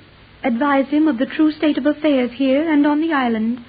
Ask him why he ran by us, and warn him to lay to before he reaches the position of the island. Then what? The generators will be kept active until this is settled. The apparatus is ready. There is the switch. You may operate it. Remember, close it before addressing any communication to me. Proceed. Careful, Jerry. I know. J-12C. Calling J-12C. Jerry Hall on Euclidean submarine to J-12C. Hello, J-12. Hello, J-12. Jerry Hall for Captain Bradford. Calling Johnson on J-12C. Hello, J-12. Hello, J-12. Oh, well, that doesn't do much good, does it? You will wait a few seconds for possible reply, then repeat. Look, can I ask you a question, Commander? You may ask a question. I have told you about your speech, Jerry. You must learn. Oh, well, golly whiskers. Can or may or whatever you want. What I want to know is if it's all right for me to ask you a question. It is, if the question is proper. Oh, it's a slick question. Jerry, the commander will not understand slick. Okay. It's a clever and vital inquiry as to the nature of a certain phenomena existing in the present situation. How am I doing, babe? The major portion of your outburst was acceptable. To what do you refer? Well, Magic Island, Euclidia. It's a secret from the rest of the world, isn't it? Absolutely. Then how about all this stuff I'm putting out into the air over this radio now? Calling Johnson and signing this boat and telling him all about the island. Well, and all that. These waves do not reach beyond the island and are strictly directional. You mean those waves go out only in a straight line to the island and then stop there? Precisely. But don't the signals get weak at the end of that distance? No, Jerry. When one of your motor cars runs just so far on one charge of gasoline, does it run slower because the gasoline is nearly gone? Well, of course not. It just runs till the gas is gone, then stops suddenly, all at once. So it is with the Euclidean voice transmission beam. An excellent explanation, Cleostra. You have done well for so young a Euclidean student. Your question is answered now in terms which your limited mentality may grasp, I trust. Yeah, just skip me. Act like I'm not here. But you are here, Jerry. Oh, thanks for noticing it. I was kind of doubtful there for a minute. Enough of this. Send another message to Johnson, Hall. Okay. What'll I tell him? Get him first. Silence, Cleostra. Transmit, Hall. J-12C. Calling J-12C. Jerry Hall at J-12C. Hello, Johnson. Hello, J-12C. Jerry Hall at Johnson. J-12C. Calling J-12C. Calling J-12C. Hello, Johnson. Hello, J12C. Oh, it's no use. It would seem to be hopeless. I will take over the communication. Silence, both of you. S1 to G47. Commander S1 to G47. S1 reporting. Ready, G47. Report, S1. Unable to raise Johnson boat. Your answer checks the proper operation of my beam. We are running a true southerly course to the island. Johnson's boat on surface 8 knots in advance this boat. Cannot raise signal from him. Advise proceed. What is Johnson's speed? Stand by. SE1. Yes, Commander. Check speed of boat on surface 8 knots advance of this position. Speed reading is discharge vibrations constant at 35 knots. Excellent. That is all. Very good, Commander. S1 to G47. Speed of surface boat constant at 35 knots. Correct, Commander. You will proceed on your course exactly. Captain Bradford on Euclidia. J12C to Bradford. Proceed, J12C. We'll talk only to Bradford. Very well. Captain Bradford will take over. Hello, J12C. Go ahead, Johnson. Bradford to J12. Go ahead, J12C. My relief operator has logged a lot of messages here that sound mad. Stories about the island of Euclidia and a transmission room on the island from which your messages have been coming. What's it all about? Everything just as messages said. Jerry and Joan aboard sub which tried to board you. Why didn't you stop for it? Did not see it. We were all down in the hold trying to stop leak in the oil tanks. Leaking badly. Think we'll run out of fuel before we reach position of island. Making 35 knots now. 55 miles from island. Fuel supply will not last more than 25 miles at present rate of loss. Also danger from fire. Have you any instructions? Take all possible precautions against fire. Run as far as fuel will allow. Then lay to and wait for aid. Advise exact position when you stop. Acknowledge. Run till fuel exhausted, then lay to for aid. Advise exact position then. Is that all? How about it, G47? That is all. Okay, Johnson, that is all. Commander S1. Yes, G47. Proceed at your present speed. Orders later. That is all. Present speed. Orders later. That is all. Boy, are we going places and hearing things. It is all very wonderful, is it not, Jerry? I think you are learning a great many things of the efficiency and accuracy of the Euclideans. Are you not, Hall? Oh, sure. You got a lot of swell scientific wrinkles, all right. But nobody on Euclidean knows anything about being a human being or having any fun. You mean pleasure, relaxation? Is that what you call fun? Sure. Have a good time. All this scientific work all the time's no good. Not good for you either. We have ample recreation on Euclidia. I have told Jerry about our general rest periods, when we may do foolish mathematical and electrochemical problems to suit our pleasure. Yeah, I heard all about that idea of a good time, but I don't want any of it. What is your idea of relaxation? Let me ask you one first. Were you born on Euclidia? I was. I was the first child born on the island, and I am the chosen commander of the submarine commanders. Isn't that wonderful, Jerry, to command this boat? Swell. But what do you know about parties, dances, going to picture shows, skating, ball games, and, well, what do you know about any of that? It all sounds very useless. We will not tolerate those things after Euclidia takes over the world. But there is one thing very nice that I have seen, Commander. What is that? My mother's clothes. Oh, they're lovely. Are they of Euclidean cloth? You bet they're not. Then they will not keep out light and sound rays. Anyone can see what you are doing and hear all you say. Yeah, but in our world, people don't go around snooping into other people's business. You mean you say and do as you please? There is no one to tell you how to spend your time, and your clothes are better than ours? Oh, yes, Commander. Much nicer. I am sure my mother would let you look at some of her clothes if you would visit the yacht when we get back to the island. I will. Silence. Such talk is stupid. You two remain here. I have business with the engineer in the bow. Hey, Joan, I got an idea. Yes, Jerry? That commander, I've got her wondering about this Euclidia thing. I do not understand, Jerry. Well, Captain Bradford said that he thought we'd find a lot of these Euclideans were just prisoners and would be on our side if they saw a real chance to get to our world and be free from all this. But, Jerry, the commander is a person of power and position on Euclidia. When Euclidia takes over the world, she will command all the fleets of the world. Maybe. But she's a girl, a 22-year-old girl. And when you started to talk about your mother's dress being so fine and all, she pretty near forgot to act like a machine. I'm afraid you are mistaken, Jerry. You will be disappointed if you look to the commander for any help. Look, Joan, the only reason we can't plan to get away from all this is because the Euclideans know everything we say and do. That's right? Yes, Jerry, and they always will. No, they won't. When that commander left here just now, she switched off these microphones and amplifiers in this boat. And she did that so we could have a chance to talk. Get it, Joan? We can talk. Nobody can hear us. And the commander fixed it that way on... The Euclidean submarine bearing Jerry and Joan is plowing steadily southward toward Euclidia, the magic island of the South Seas. The submarine set out to capture Johnson's boat, but Johnson ran past them and is continuing on toward the island. His last radio message telling of an accident to his boat. Oil tanks leaking. May not have enough fuel to make port. With all this in mind, the submarine is following Johnson closely, so they may pick him up and tow him to port. Mrs. Gregory and Captain Tex Bradford have watched and heard all this from the control room in the submerged island, but they can see and hear nothing of the submarine now, as the commander has shut off the power, and Jerry is telling Joan he thinks they've found a friend. I am afraid you are mistaken, Jerry. These Euclideans are too happy with their power and with their dream of conquering the world.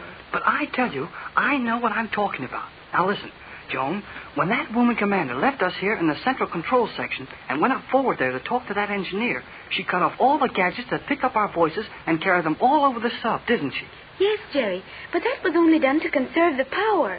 If this submarine will have to tow a crippled boat to the island, all the power will be needed to operate the towing magnet. That's all okay, and it gave her a swell excuse.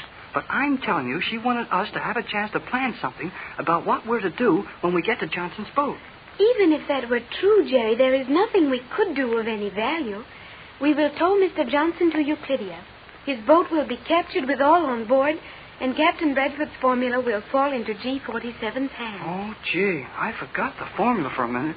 I guess there's nothing we could do about that, is there? You said Mr. Johnson had some of those clever little homing pigeons on his boat. Could he not send a message by one of them? Send the formula on to someone else? No chance. The pigeons on his boat are trained to go to your mother's boat, and they'd only end up on the island again with the formula. Johnson might just as well take the formula in himself and hand it over to G47. Let me warn you of one thing, Jerry. Do not try to do more than you have permission to do. You will find the commander and the engineer very swift in their punishment. Gosh, that engineer is big enough and ugly enough to get a job scaring babies anytime. But I got an idea. The skipper's going to give us a break. I am afraid, Jerry, that idea will get you into serious trouble. I'll take a chance on it when the time comes. But right now, I won't act like I noticed anything funny about the way she acted. Be quiet now. She is returning. She looks like she means business, too. I think you were wrong, Jerry. I see that you at least had intelligence enough to obey instructions and remain as you were. I have given the engineer orders to prepare the stern electromagnets for towing Johnson's boat when his fuel is exhausted. May I ask you something, Commander? You may, if the question is within reason. You use explosive gas for power on this sub, don't you? Correct. Those lockers are full of tubes of the solidified gas, which, when placed in the discharge tubes and vaporized, explode continuously with tremendous and noiseless power. Thanks. That's swell. But what bothers me is how you get power to run that big generator, and whether the power is going to come from to run magnets heavy enough to tow a big boat. The generators are run by water pressure. There are minute tubes throughout the outer shell of this boat, parallel to the axis. The natural rush of water through these tubes is utilized by turbines in the bow and stern. They drive the generators. The storage batteries alone would handle the generators for an hour.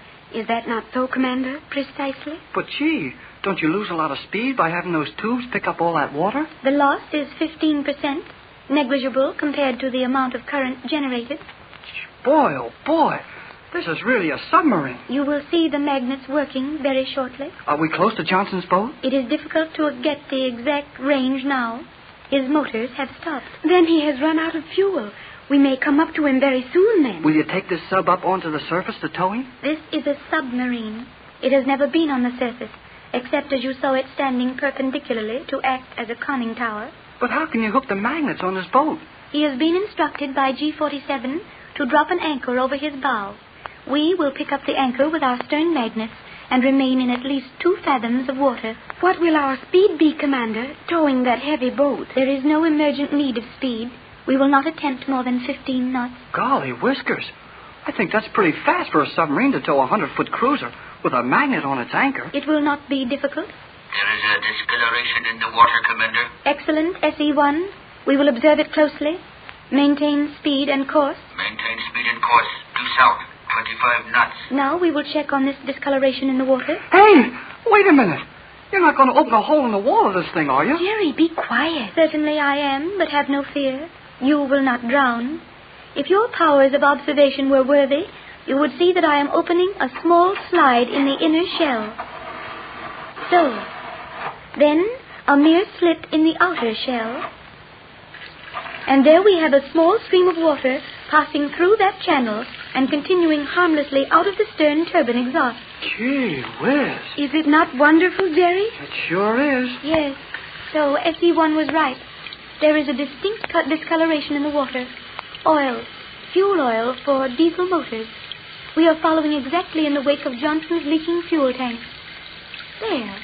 The volume of oil is increasing. Good. We are near the boat. That's sure keen. You left me behind on one thing. Did you not understand how the water passed through there without entering the compartment, Jerry? Oh, sure, I understood that. But where did that oil come from? Are you being deliberately stupid? You have heard me say it came from the fuel tanks on the boat we are following. Oh, I don't mean that. I mean that the top of this sub is 2 fathoms below the surface of the water. Well, how did the oil get down 12 feet in the water? Where I come from, oil floats until it scatters. This is a steady stream. The question surprises me with its intelligence. Had you been more observant, you would have noticed SE-1 has raised a slender feeler tube in the bow. This reaches the surface and turns a jet of surface water through the channel I just opened. Do you have anything as wonderful as that in your world, Jerry? If we do, I can't think of it right now. Silence. I must speak to G-47. Gee, Joan, I was... Silence, I said. That means absolute silence. S1 reporting to G-47. S1 to G-47. You may proceed. Boat we are pursuing has stopped. Motors silent. Oil drift on surface here indicates we are nearing boat. Prepared to tow it to Euclidia. Special order? None. Proceed. That is all. G-47. Gee, we're going to pick up Johnson's boat now. Naturally. You will find the method of attaching the magnetic stern fin to the anchor of the captive boat highly illuminative, Jerry. You mean I'll get a kick out of it? There will be no kicking here. The language of the stable is out of place in this well-ordered machine. He is just trying to have some fun with me, Commander. Jerry acts as if he didn't understand big words. It seems to be no effort for him to misunderstand anything. I guess you're right, Skipper. I'm sorry, Commander. SE-1, prepare to tow Johnson boat. Prepare to tow Johnson boat. Has boat been advised to have bow anchor up? That has been done. You will maneuver position. I will personally attend to securing anchor with stern magnetic fin. Maintain speed and course until boat sighted. Very good, Commander. You too may witness this operation if you care to accompany me to the stern section. Oh, golly whiskers. That's swell, thanks. Hold. What is the meaning of this? What? Have you no manners? If you were not cognizant of the accepted tactics in the presence of a superior, you might at least observe the common decencies. Well, what have I done now? You started to precede the commander, Jerry. Oh, Jerry, I am so disappointed in you. I'm sorry, Joan. Golly, I was so excited I forgot to... Well, I'm sorry, Commander. It may be overlooked this time, as the damage is purely rhetorical. But let that be a lesson to you, Hall. There is a place for everyone in the Euclidean scheme of things. Your place is at all times secondary to that of the commander. Right. You may follow me to the stern. Boy, can she be tough. I told you, Jerry.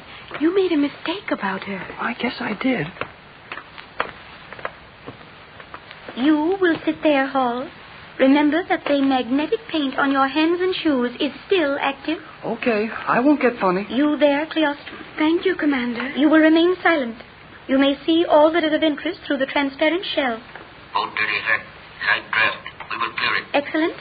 Retard speed to stop stern fin directly below bow anchor of that boat. Retarded. Losing speed. 20 knots. 15 knots. 10. Full reverse tubes. Full reverse tubes. 5 knots. Stationary, Commander. Very well. Hold it so with stabilizers. I will project the stern magnetic fin. What is this, SE-1? Yes, Commander. You have contributed an atrocious piece of navigation. You have driven about 3 fathoms beyond the anchor from that boat. Sorry, Commander. Reversing at once. Yeah, 3 fathoms. That is satisfactory. Gee whiz. The poor guy misses an anchor chain 18 feet with the stern of the boat 80 feet from him, and he gets the dickens for it. That was a serious error, Jerry. Not in my country, it wouldn't be. Silence. Stabilize as you are, SE-1. Stationary, Commander. Very well. Observe closely, Hall. This lever. Move it to this position, so. The fin is extended. It just touches the anchor. Boy, that's slick figuring. And the engineer moved mighty fast, too, when he gave you those other 18 feet on the reverse. Things must move swiftly to have a value here, Jerry. Precisely. Ready to absorb the contact shock? Ready. Very well. What is the weight of that boat, Hall? Gee, I don't know. I should have known you wouldn't know anything of value. I have never heard the tonnage referred to. Then I must estimate it. The generator's full, so. 3 circuits of magnets will handle the load easily. You may feel a slight shock as the magnets in the fin engage the anchor, so. Gee whiz. Did you see that thing grab that anchor, Jones? Yes, Jerry. I have seen it before. Silence. Ready, SE-1. Ready, Commander. Full speed ahead to break inertia, then retract to 10 knots for cruising. Right. Very good, SE-1. Set your regulator for 10 knots. I will attend the current supply. Same course. Proceed. Very good, Commander. Boy, we're really pulling that big boat 10 miles an hour now? I hardly think yet, Jerry. It should take about 30 seconds to attain speed. Can I use the radio now? We can talk to Johnson easy when we're this close together. You are entirely too close to Johnson. I will take no chances with you, Hall. Remain exactly as you are.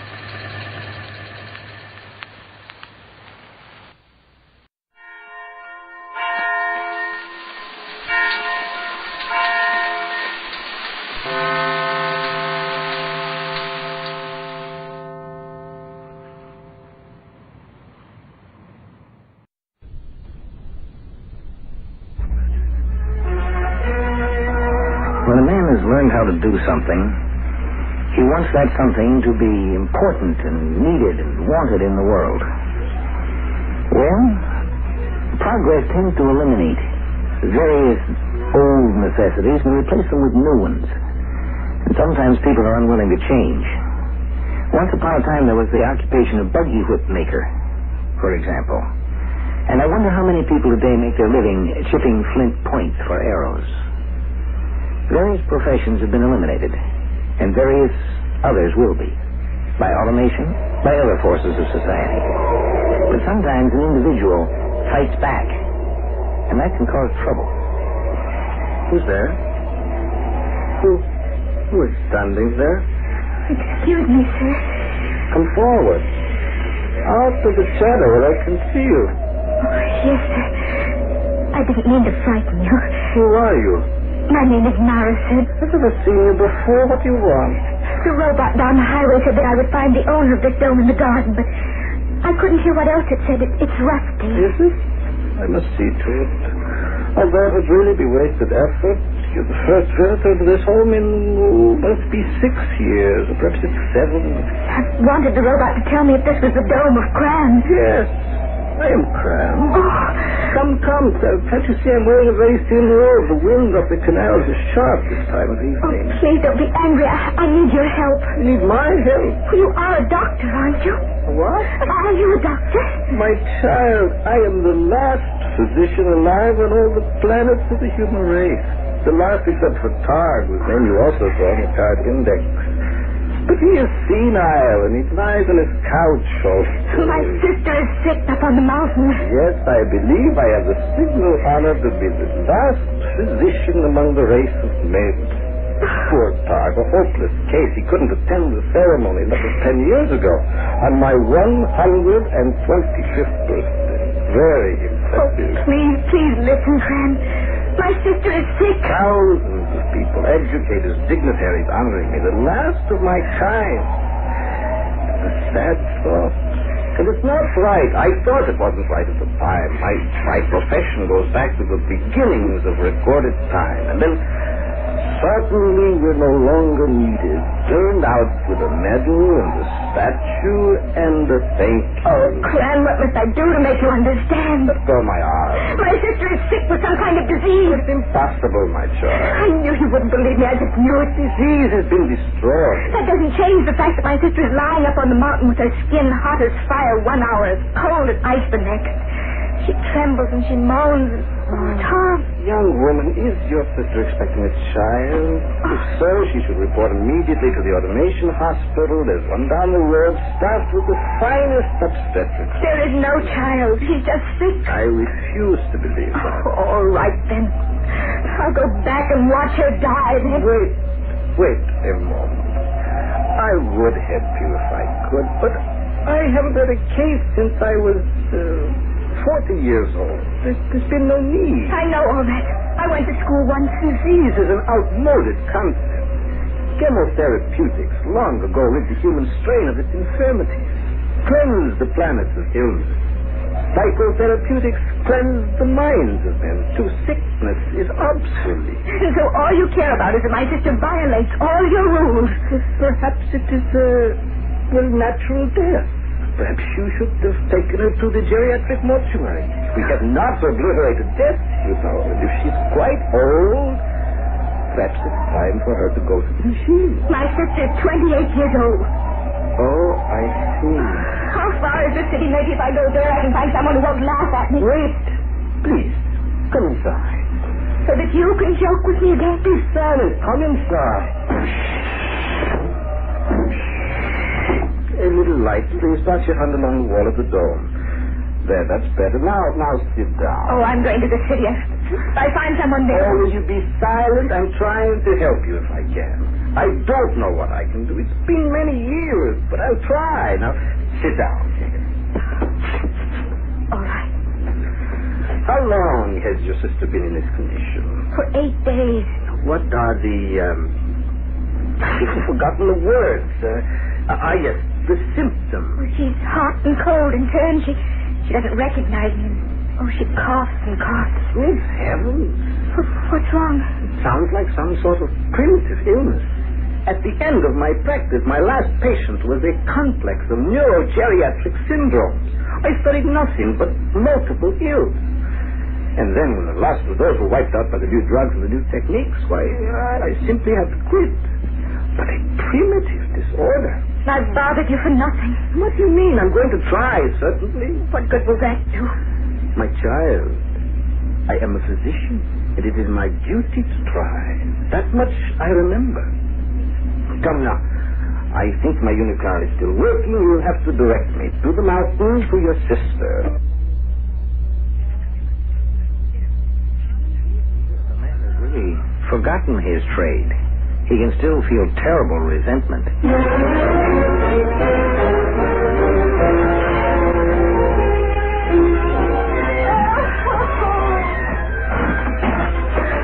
listen, she must be in terrible pain.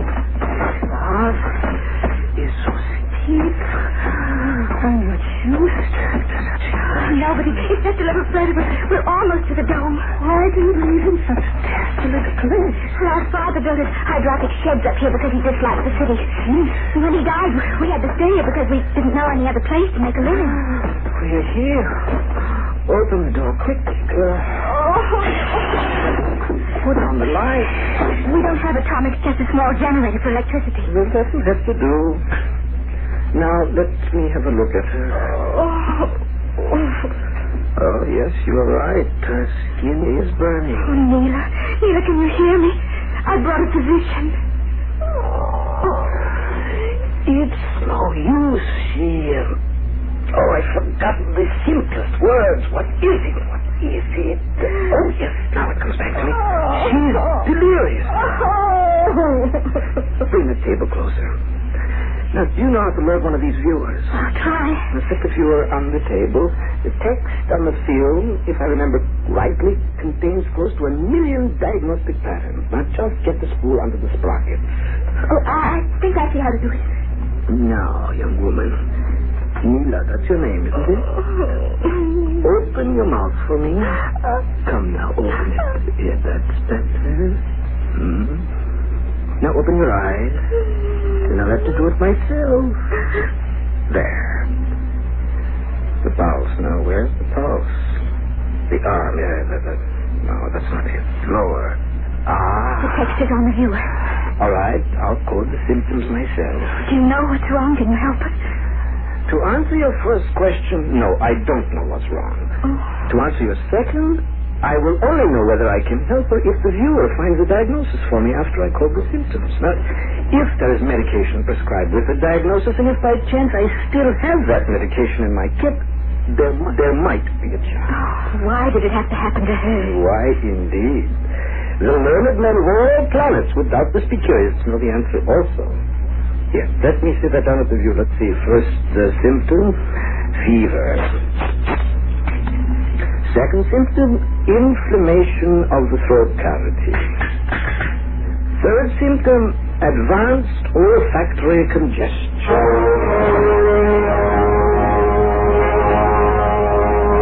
In a moment, we should have the answer, if there is one contained in this text. This last key. There. Great heavens! John, can't you see the card? In the last appendix on the text. Antique melodies. Let's see what it says. Yes. All the symptoms are exact. The cause is a virus. There's the code name right there. The proper agent, let's see. At the bottom of the card, chemotherapeutic number 411009. Open the kit quickly. What was the nominality? 4110. Oh, yes. In here, 009. Love them, 2 of the tablets. Give them for your sister. Mila, please do as I ask. You open your mouth. That's right. Now take these tablets. Oh, that's right. And swallow. Oh, that's fine, Mila. And now you rest, dear. And you'll be better soon. Please stand aside. What are you going to do with that? This hypodermic, I want a sample of your sister's body fluid. What for? Give me a quantity of the virus to enable me to duplicate the virus in my own laboratory. What's wrong with you? Oh, your face, it looks so different now. Viruses were virtually destroyed a long time ago, but perhaps immunity has weakened in 300 years. Perhaps if the cause were there again and the immunity was not... Don't you touch her with that needle! Please stand back, my child. I have helped your sister. A small quantity of blood in return is a fair exchange. It's not right. We should be dismissed for the medal and the statue. It's not fair. I'll make myself the scapegoat if necessary. Take the blame for spreading the disease. That's all right. I am an old man. But I have made it possible for others after me to practice medicine once more. The virus may mutate, develop new strains, immunity may be gone. Stand back, a few cc's of fluid in this little chamber, and there'll be disease again, and physicians to heal. You get away from me! Sit back, I warn you, if I must use violence, I can still find strength. Stay away! Stay away! Repulse me to this!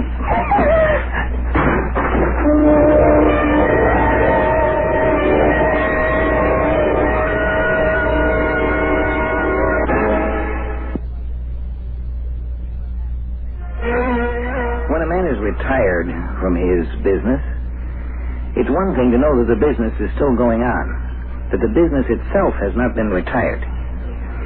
But somehow, it's a much deeper hurt to have the business itself cease to exist. If only that business hadn't stopped, that he could feel that something of his business was going on. I think that's what's bothering the ex-doctor. You? My sister died during the night. I'm sorry. You're not sorry at all. You must understand. I couldn't stay with you. I left you there unconscious. I knew you'd come around soon enough. But my sister died. I did what I could. I gave the prescribed medication. It's lucky I had some of it at all. The virus must have been too strong. The immunity factor down to nil. That's why I came. To ask whether I will contact the disease. It's possible. And could pass it on to others. I wouldn't allow myself over that. I'd be making my own plans. And that's why you took the blood. Of course. Do you think that this particular virus is widespread? I am sure it isn't. This one case must be pure accident. I told you that the virus, as a cause of infection, like all causes of physical and mental illness, was totally counteracted years ago. And that's why I was given the medal and the statue, because they didn't need me or my kind. But they will again, and soon. Oh, I've never had much education, but this idea of yours, it just isn't decent. Oh, no? You'd bring sickness to people just to carry on a tradition. Not a tradition. The noblest tradition in the history of the human race. A tradition of comfort, of healing, of leading sick minds and bodies back to health. But that was accomplished years ago, you said so yourself. Yes, but it's not right, that's all. Not when so much has been given and sacrificed for the good of mankind. What you plan to do is not for the good of mankind. I won't listen to you anymore. What you plan to do violates everything that's right. A doctor is supposed to heal, to cure. I didn't do so very well with your sister, did I? For that I can forgive you. You said yourself it was a rare case. Perhaps it will strike me and I will die. And then it will never happen again. But to set out to create disease... Get out of this laboratory, you little rat. Before other doctors and look them in the face and say, I'm doing this for you, making others ill so that you can be doctors again. There are no doctors except Targ, and he's senile. I am the last. And you are very old and something's happened to your mind. I warn you, leave this stone immediately. Not before I destroy whatever you took from my sister. You see this? A laboratory torch. See the blue flame? It burns. We'll burn you if you come a step close. Just destroy what you took from my sister, that's all I ask. Not a step nearer. If you don't, I'll destroy you and myself and this whole place. You're a fool. I know it. And I'm not very old or well educated, but I may be a better physician than you are. I told you to stand back. I'll burn you. Is that it, the large flask? Don't touch it. Watch out, old man, your bones move slowly. Let go, let go. There, see it fall, old man. I'll kill you. I'll blast you with the torch. You missed me. Stand still. Stand still. You set fire to the wall. Come back. Don't hide that way. Come out from behind there. Now there's no chance for you to create the new diseases. Now, which way? Flame, block me. You're directing me. I know, but I don't care. It's not right. I am the last doctor. The petition must be carried on. They gave me a medal, a statue. It's not right. It's not right. Not right.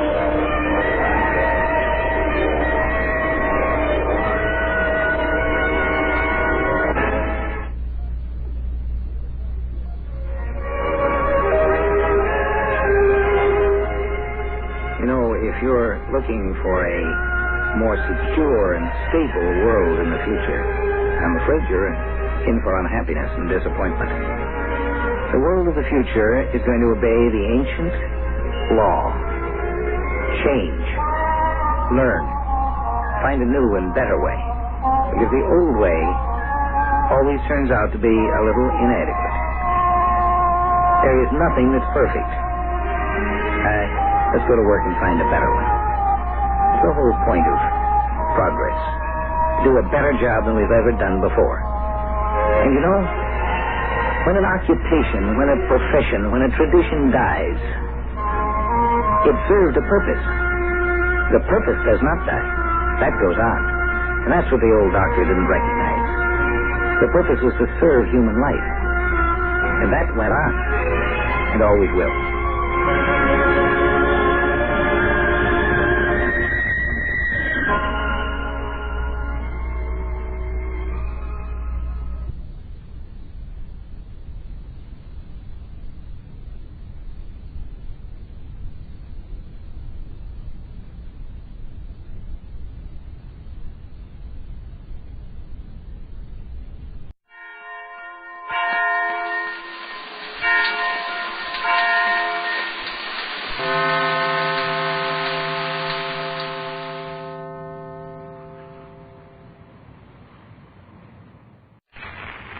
Presenting the transcription feature, Superman. Look, up in the sky. It's a bird. It's a plane. It's Superman. Yes, it's Superman, strange visitor from the planet Krypton, who came to Earth with powers and abilities far beyond those of mortal men.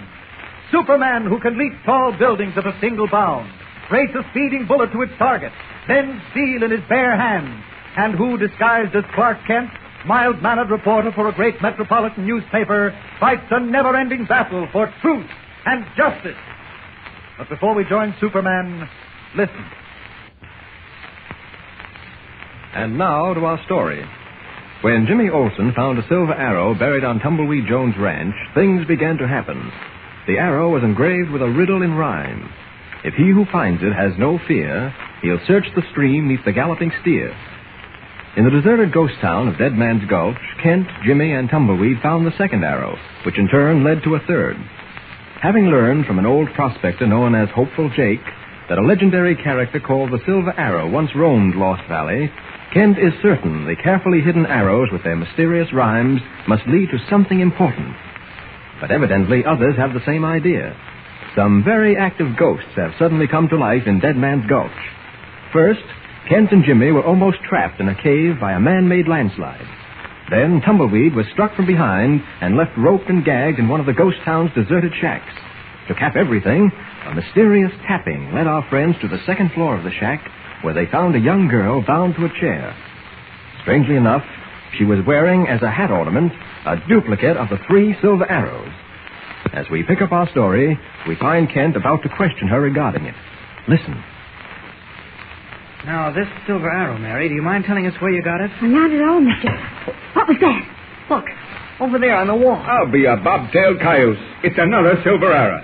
Come through the window. Is it Mr. Kent? Yes. There's a note attached to it. A note? Gosh. Oh, what does it say? We'll see in a minute.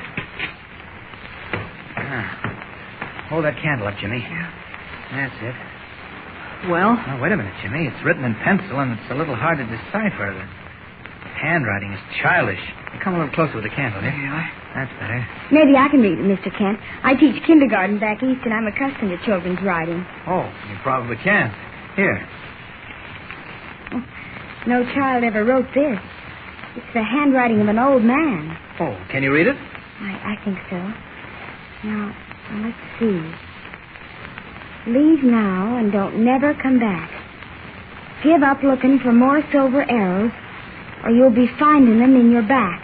Gosh. I don't suppose it's signed. No, that's all it says. Leave now and don't never come back. Give up looking for more silver arrows, or you'll be finding them in your back. What does it mean? You 3 wait here. I'm going out to look for whoever sent us this pleasant little note. I'm a-going with you. I think you'd better stay behind, Tumbleweed, and keep an eye on Jimmy and Miss Lewis. Well, nobody has to keep an eye on me. I can take care of myself. Look. What? It's a cat out the window. It's a man. Heading for the hill. Stand back. I'll get that man with my bow and arrow. Hurry, Tumbleweed. Here goes. Did you get him? If I did, I just winged him. He's running like a loco steer. I'll catch him. Oh, hold on, Miss Kent. I'm coming with you. You and Mary wait downstairs for us, Jimmy. Okay, Mr. Kent. Can you see the steps, Miss Lewis? This candle doesn't give much light. Be careful. I will. You better let me hold your arm. Easy now. One at a time and feel your way. Some of the boards are pretty rotten. There. Now we're all right. Who do you think shot that arrow through the window, Jimmy? Gosh, I don't know. A lot of funny things have been happening around here. Things that are pretty tough to explain unless you believe in ghosts. Dead Man's Gulch is supposed to be a ghost town, you know. That simply means it's deserted, Jimmy. Well, for a deserted town, it certainly has plenty of activity. You know, I still don't understand how you had nerve enough to come out here alone. You never did tell us what brought you to Dead Man's Gulch. Well, it's a long story, Jimmy. You said you were looking for something. Has it anything to do with that silver arrow you're wearing on your hat? Yes. Where did you get that silver arrow, Miss Lewis? I'd feel much more comfortable if you'd call me Mary instead of Miss Lewis. Gosh, I would if I didn't know you were a school teacher. Kindergarten teacher. Don't let that frighten you, Jimmy. Okay. Where did you get that silver arrow, Miss... Mary? My grandfather sent it to my mother many years ago. I was searching through an old trunk recently and found it with a faded letter that Grandfather Cummings had written. It mentioned the silver arrow. It said to guard it closely because it had great value. Oh, did your grandfather used to live out here? Yes, my mother was born in Lost Valley. She doesn't remember her father at all. Her mother brought her east when she was only an infant. Didn't your grandfather go with them? No. Seems he was a Western bad man, Jimmy, a cattle rustler. And his wife, my grandmother, left him and went east with my mother. Oh. They never saw him again. And the only time they ever heard from him was when he sent the Silver Arrow. Gosh. Was he a real Western bad man? Did he hold up stagecoaches and things like that? I imagine so. Golly. Well, why did he send your mother the Silver Arrow? Well, that's what brought me out here. When I found the arrow in the trunk and read the rhymed inscription on it, I realized that Grandfather Cummings must have had some reason for sending it. I guess you're right. Because the 3 silver arrows we found must lead to something. Say, I wonder what happened to Mr. Kent and Tumbleweed. Think we ought to go out and look for him? Mr. Kent said to wait here. All right. This candle is getting smaller and smaller. I'd hate to be stuck here without any light. It's bad enough. Jimmy. What's the matter? I felt a cold draft. So did I. The candle's flickering. Someone's opening a door. Who's there? Jimmy, the candle. It's out. Have you got any matches? No, Tumbleweed took them. Someone's coming toward us. Where are you, Jimmy? Right here. Hold my hand. Don't be afraid. Can't we get out of here? I don't know which way to turn in the dark. I think I better yell for Mr. Kent. Mr. Kent! Mr. Kent! Jimmy! Someone's got me. Yell for help. Help, Mr. Kent! Help! Help! Mr. Kent! Mr. Kent! Jimmy, where are you? Jimmy! I'm all right. He knocked me down. Hey, Scott, what happened? Why is it pitch dark in here? The candle blew out. Someone attacked Jimmy. What? Strike a match. There. Jimmy, are you hurt? No, I just got the breath knocked out of me. You scared him off, Mr. Kent. Scared who off? Someone opened the back door and the draft blew the candle out. Are you sure it wasn't the wind? Oh, no. We heard footsteps and the floorboards creaking. And the wind doesn't wear whiskers either. What are you talking about? Look. Oh, wait, the match went out. I'll light another. There. Where's that piece of candle you had, Jimmy? Guess I dropped it. There it is on the floor. Oh. There, I'll light it. Set it on the table. Better than striking matches continually. There we are. Now, what were you saying about whiskers, Jimmy? I've got a handful of them. Huh? White whiskers, look. Well, where on earth? Whoever jumped on me in the dark had a long white beard. Leaping lizards, Mr. Kent. I'll bet $1 to a donut it was... what's his name? Who? Oh, you know, that old prospector. Hopeful Jake. No, it couldn't have been. Well, how do you know? He had a long white beard, and he was the only one who wanted us to stay away from Dead Man's Gulch. Oh, I know. Oh, I'm sure it was Hopeful Jake, Mr. Kent. I tell you, it couldn't have been, Jimmy. You'll see why in a moment. Here comes Tumbleweed now. You ornery, low-down, spindle-shank coyote. I got a mind to run you so full of arrows you won't be good for nothing but probate.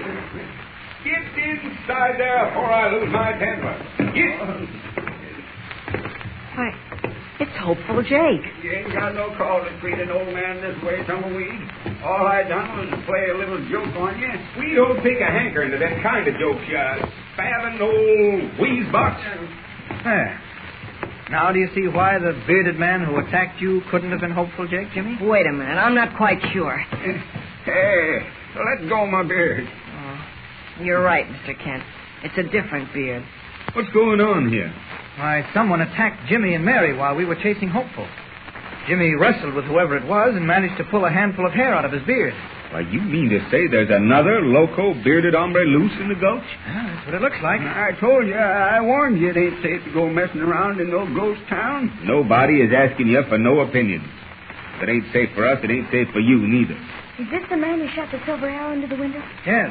He says it was a practical joke just to scare us. Don't put no stock in that, man. Hopeful Jake ain't spoke the truth for as long back as I can remember. You've got no call to say a thing like that, Tumbleweed. It ain't right and it ain't decent. I'm an old man. Yes, but not too old to wander around in the darkness playing what you call practical jokes on people. Now, are you going to tell us why you've been trying to keep us away from Dead Man's Gulch, or do we have to turn you over to the sheriff? We ain't turning him over to no sheriff, Mr. Kent. If he don't talk, and talk mighty quick, we're going to string him up.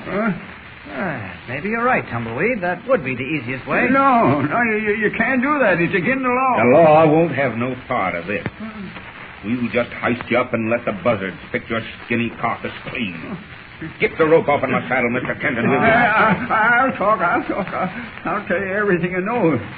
It ain't much, but I'll tell you. Go ahead. Just one thing I want to know, Hopeful. Why did you try to keep us out of Dead Man's Gulch? Because there's something here that belongs to me. Something I've been hunting for 30 years, and I aim to find it before I die. Evidently, you're not the only one who's looking for it. There's someone else in this town, the white-bearded man who wrestled with Jimmy. Do you know who it is? Reckon I do. Oh? I've been nursing and feeding him for a long time, trying to get him to think straight. Trying to get him to tell me where he buried it. Buried what? I don't know, but I reckon it's silver. Pounds and pounds of silver. Well, who is this man? What's his name? You heard what Mr. Kent said, Hopeful. What's his name? His name? Well, it's... Oh! Catch him, Mr. Kent. Okay, I got it. Mr. Kent, what happened? He's been shot in the back. What? With a silver arrow. Silenced by a silver arrow knifing out of the darkness, Hopeful Jake slumps into Clark Kent's arms just as he's about to reveal the secret of Dead Man's Gulch. Has the silver arrow silenced the old prospector forever? The story is rushing to an exciting climax, so don't forget to be with us for the next revealing episode. Tune in and listen with Superman. Don't forget, tune in again for the next thrilling episode with Superman. Look, up in the sky. It's a bird. It's a plane. It's Superman. Superman is a copyrighted feature appearing in Action Comics magazine. Presenting the transcription feature, Superman. Look, up in the sky. It's a bird. It's a plane. It's Superman. Yes, it's Superman, strange visitor from the planet Krypton, who came to Earth with powers and abilities far beyond those of mortal men. Superman who can leap tall buildings at a single bound, race a speeding bullet to its target, bend steel in his bare hands, and who, disguised as Clark Kent, mild-mannered reporter for a great metropolitan newspaper, fights a never-ending battle for truth and justice. But before we join Superman, listen.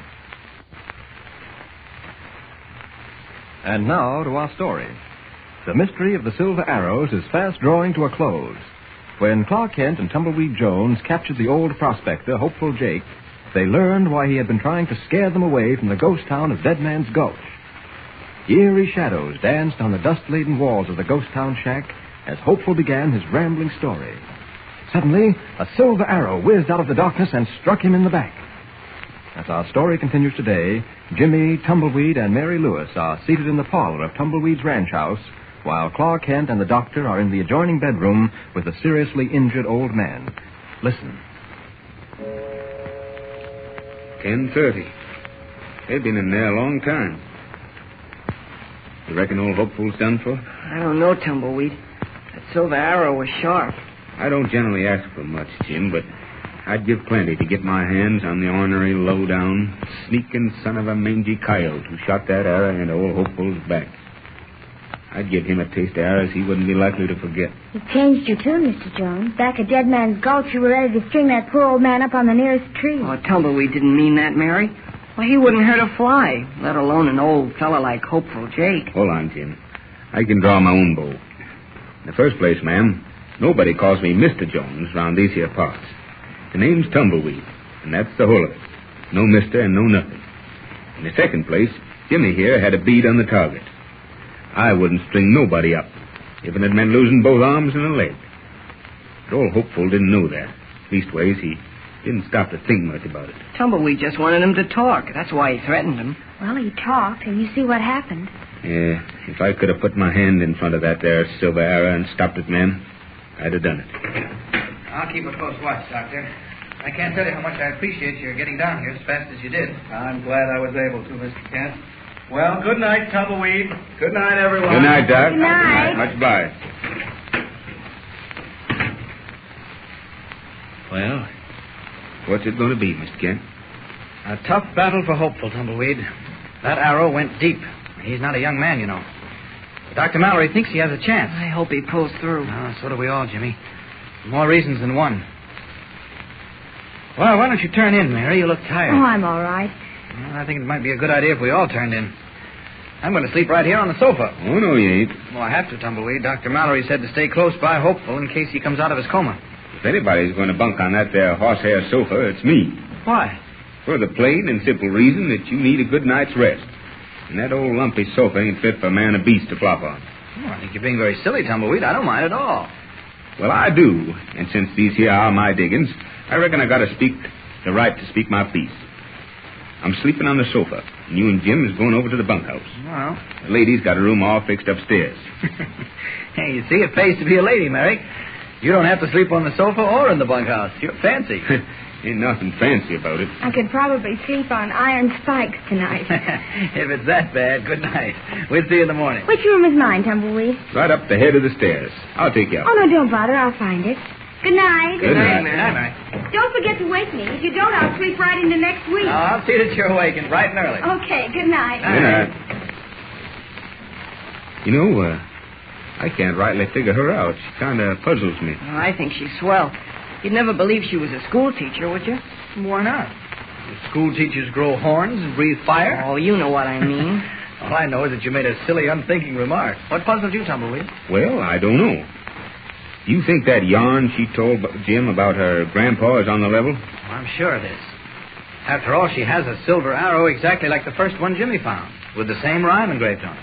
And you think her grandpa sent it to her? Where'd he get it? Probably had a lot of them. What do you mean, Mr. Kent? Well, I don't want Mary to know this, but it's been my feeling ever since I heard her story that her grandfather, Bart Cummings, was the silver arrow himself. No kidding, Mr. Kent. Be quiet, Jim.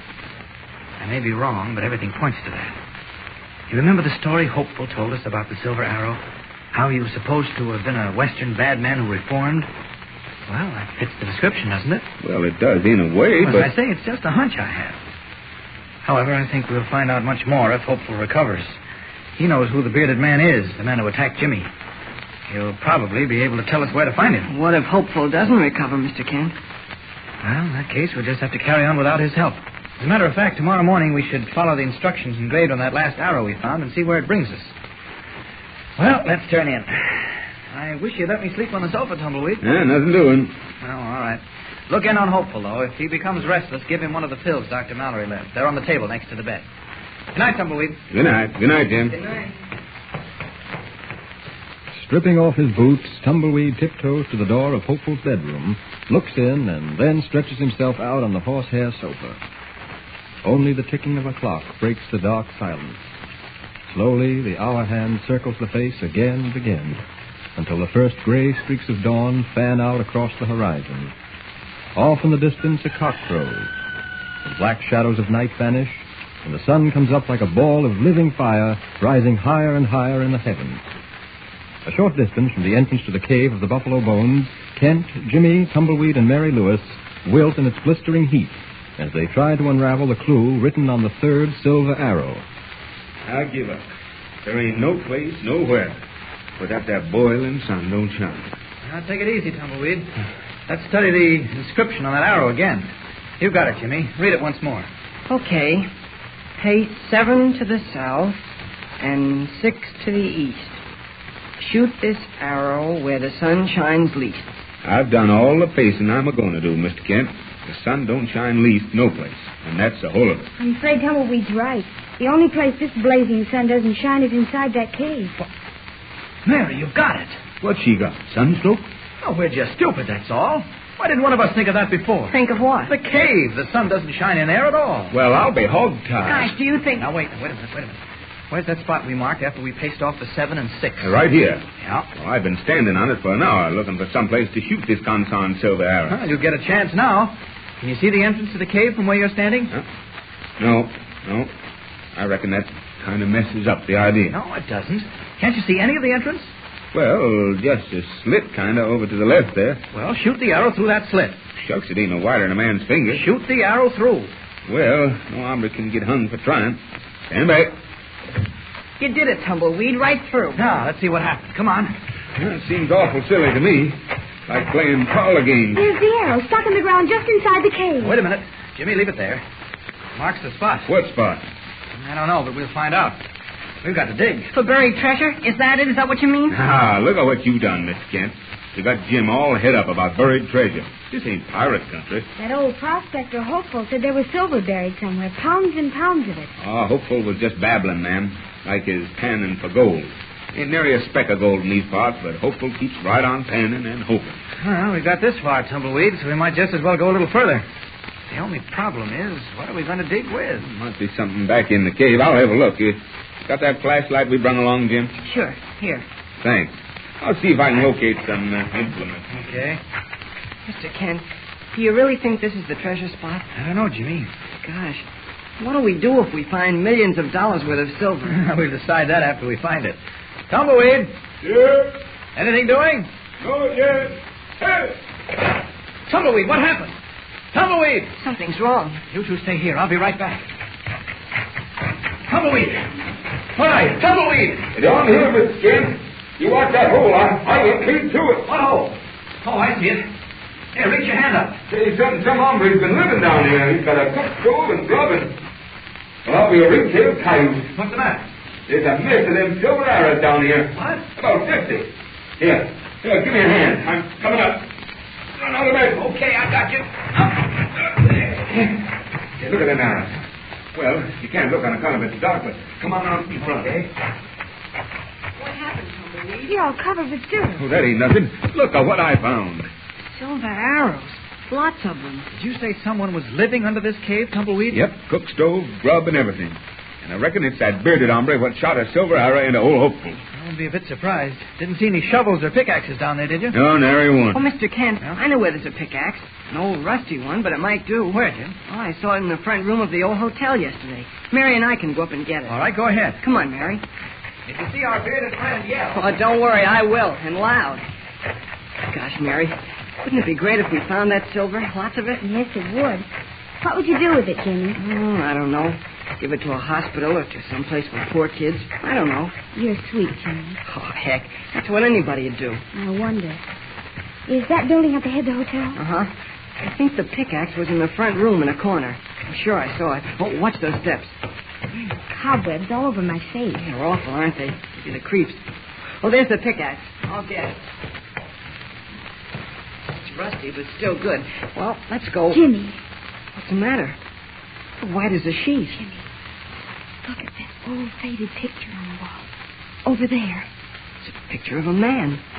What's so strange about it? Jimmy, look at it. Keep looking.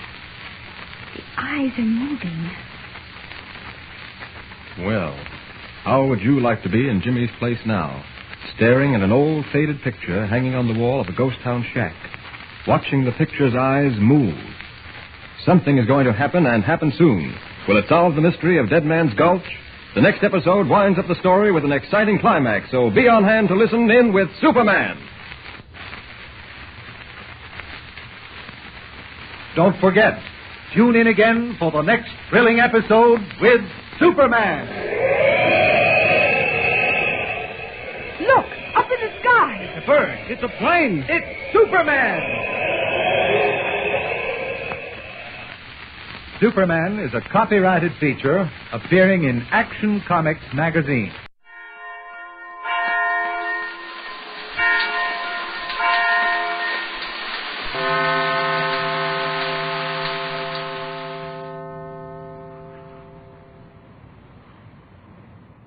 Stand by for Space Cadet in 30 seconds. Kellogg's Raisin Bran has a secret. Kellogg's Raisin Bran has a secret. Yes, Kellogg's brings you the secret of a more delicious breakfast treat. It's new, it's wonderful. It's Kellogg's Raisin Bran, both fruit and cereal, all in one box. You get plump, tender raisins dipped in honeycomb, along with delicious gold and crisp bran flakes. So try the new fruit and cereal combination. Get Kellogg's Raisin Bran, because Kellogg's Raisin Bran has a secret. And now, Kellogg's Corn Flakes, the cereal that helps you have more punch till lunch, invites you to rocket into the future with Corbett, Space Cadet. Stand by to raise shift. Blast off -5, 4, 3, 2, 1, 0!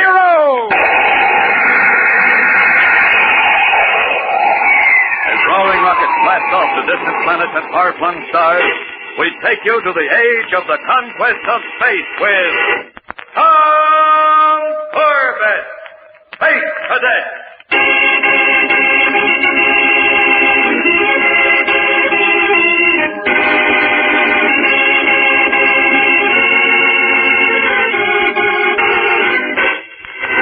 It is close to midnight when a lone figure in the trim uniform of a space cadet enters a dimly lit street shelter to wait for an air cab. The place is deserted, and as the young man settles himself on one of the benches, he looks at his watch anxiously. After a few moments, a small ferret-faced man sidles in from the street and eyes the cadet furtively. Oh, did you have a light, mate? Huh? Oh, no, I'm sorry, I haven't. Hey, you're from Space Academy, aren't you? Yes, sir. Cadet Tom Corbett. Yeah, I thought I recognized the uniform, but I always heard they were pretty strict about letting cadets out on the town. So I'm on a weekend leave. Tell me something. You cadet fellas ever get out into space much? Oh, sure. We go on cruises all the time. You know, I'm a spaceman myself. You are? Uh-huh. Deep spacer. And all the way to Sirius. Ever been that far, Corbett? No, not yet. Why don't you go in for a commercial flight in merchant ships? Pays good, and they need experienced hands. Need them bad. I guess they do, but I want to stay at the academy. In the old days, if they needed a space hand for a voyage and they couldn't hire one, well, they just grab one. You mean some of the ships actually Shanghaied crew members? Now and then, if a fella happened to have special qualifications like you have, mate. Hey, what's the... Stop! Well, mate, I hope they don't wait up for you at Space Academy, because you're going to be missing a long, long time.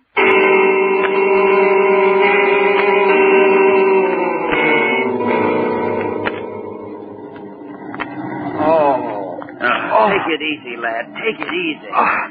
Hey, where am I? And who are you? I'm Jim Harris. You're aboard the Constellation. The Constellation?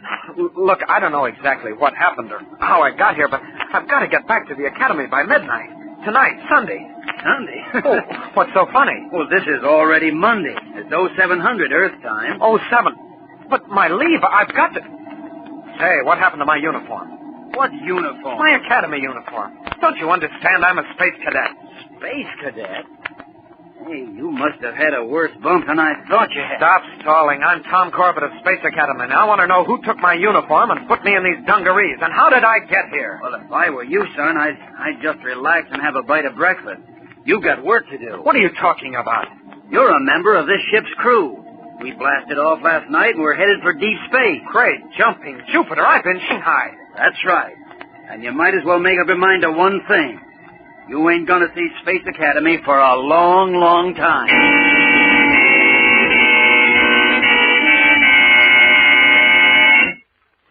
There's action ahead for Tom Corbett, all right. You know, fellas and girls, an exciting adventure is apt to pop any minute around Space Academy. That's why a space cadet keeps himself supplied with quick energy food. So for morning chow at Space Academy, you can bet there's a box of Kellogg's Corn Flakes on every table. That's right, all you future space cadets, boys and girls. Morning chow always means Kellogg's Corn Flakes time to us. And how we go for 'em here at Space Academy. The trick is to get to the table before that box is empty. And you don't want to lose any time getting at those Kellogg's Corn Flakes. Let me tell you, they help you make a quick blast-off because Kellogg's Corn Flakes are quick energy food. You heard what Astro had to say, so tomorrow morning and any morning, pour yourself a big bowl full of those golden sweet, crisp, and tender flakes. You'll be helping yourself to more punch till lunch. More punch till lunch.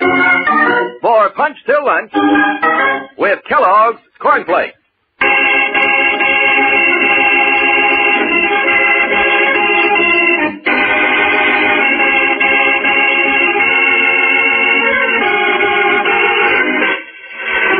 As the rocket ship Constellation hurtles through the cold blackness of space away from Earth, Tom Corbett regains consciousness to find himself clad in space dungarees instead of his cadet uniform, and learns from Harris, a crew member, that he has been Shanghaied, and that he is now bound for deep space. Now Tom angrily paces the deck of the crew's quarters. Listen, Harris, who is the captain of this ship? A fellow by the name of Pittering. You ever hear of him? No. You will. By the rings of Saturn, he'll hear from me. I'm going to demand that this ship be put back to Earth and this man Dawson arrested. Hey, now look, son, I feel sorry for you, and that's a fact. But you're in this now, and you won't find any way to get out. What I will see. Hey, listen. If there was a way out, don't you think I'd take it myself? You mean you were Shanghaied, too? Yeah, more or less. Hey, watch it. This must be Dawson. All right, you space rats. Turn to. You're the guy. What? You're the one who Shanghaied me. Huh? What's the matter with this kid, Harris? Acceleration getting him? Listen, Dawson, you're going to turn this ship back to Earth. You have no right to take me out. Damp your tubes. Who do you think you're talking to? What's your name, anyhow? You know my name, Tom Corbett. I'm a space cadet. Is that right? Well, glad to meet you. My name's Commander Arkwright. Now listen, Dawson. You listen, mister. Your information. The papers you signed read George Stevenson, and that name's good enough for me. Now turn to and be quick about it. I didn't sign any papers. Take me to the captain. The captain? Yes, I want to talk to the captain. Oh, you do? I've got a right to talk to him. Hey, look, son, better let it Let ride. him finish, Harris. He'll talk himself right into the brig. We'll let the captain decide about that. Okay, if you're so set on it, I'll take you up to the control deck right now. Now, that's more like it. You can have your talk with Captain Pickering. Only don't say I didn't give you fair warning.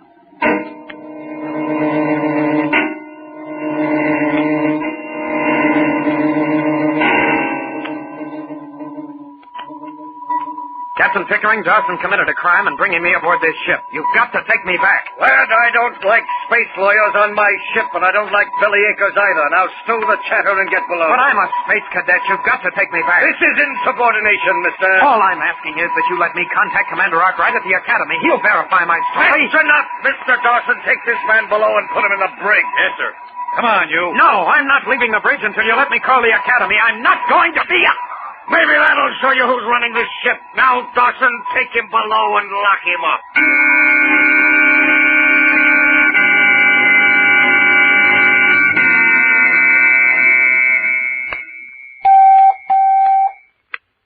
Commander Arkwright here. Lieutenant Saunders reporting, sir. Oh, yes, Saunders. Any word on Corbett yet? No, sir, none. 12 hours over leave. Can't believe this of Corbett. He was always a most efficient cadet. But this is serious. Yes, sir. Captain Strong has a request to make, sir. What is it? Cadets Astro and Manning, Corbett's roommates, are worried about his disappearance. They've asked permission to investigate. What do they want to do? They know their roommate's habits, sir. They're sure something happened to him, and they want to check on his activities.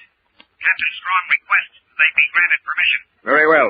You may tell Strong they may be relieved of duty for the rest of the day. Aye, aye, sir. And you may also tell Captain Strong that when Corbett is found, he will be disciplined severely.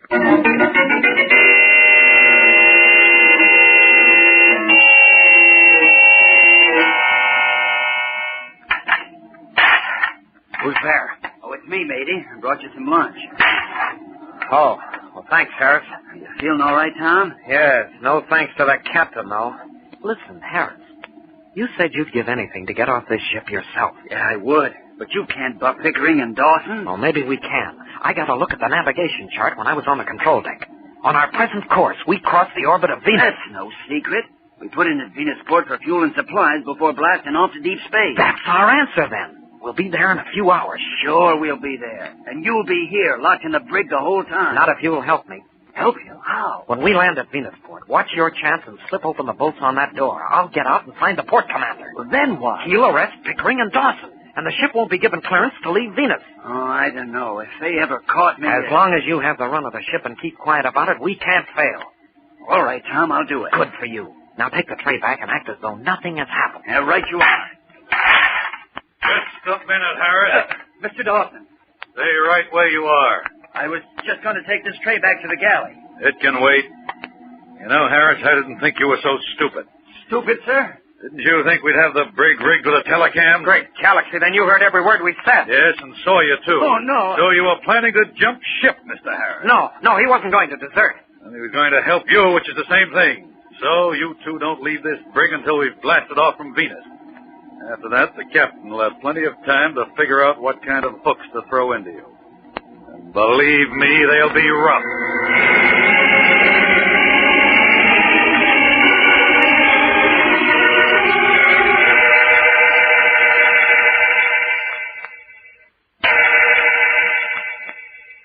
Well, Saunders, any report on Corbett yet? Only one from Captain Strong, sir. He's checked the passenger and crew manifests of every ship that has blasted off since Sunday. Corbett's not on any of them. Anything else? Yes, sir. Cadets manning at Astro request permission to continue their investigation on off-duty hours. Very well. But I want Corbett's listing changed from overleave to AWOL. Notify all Earth Police to that effect at once. We've got to find him fast.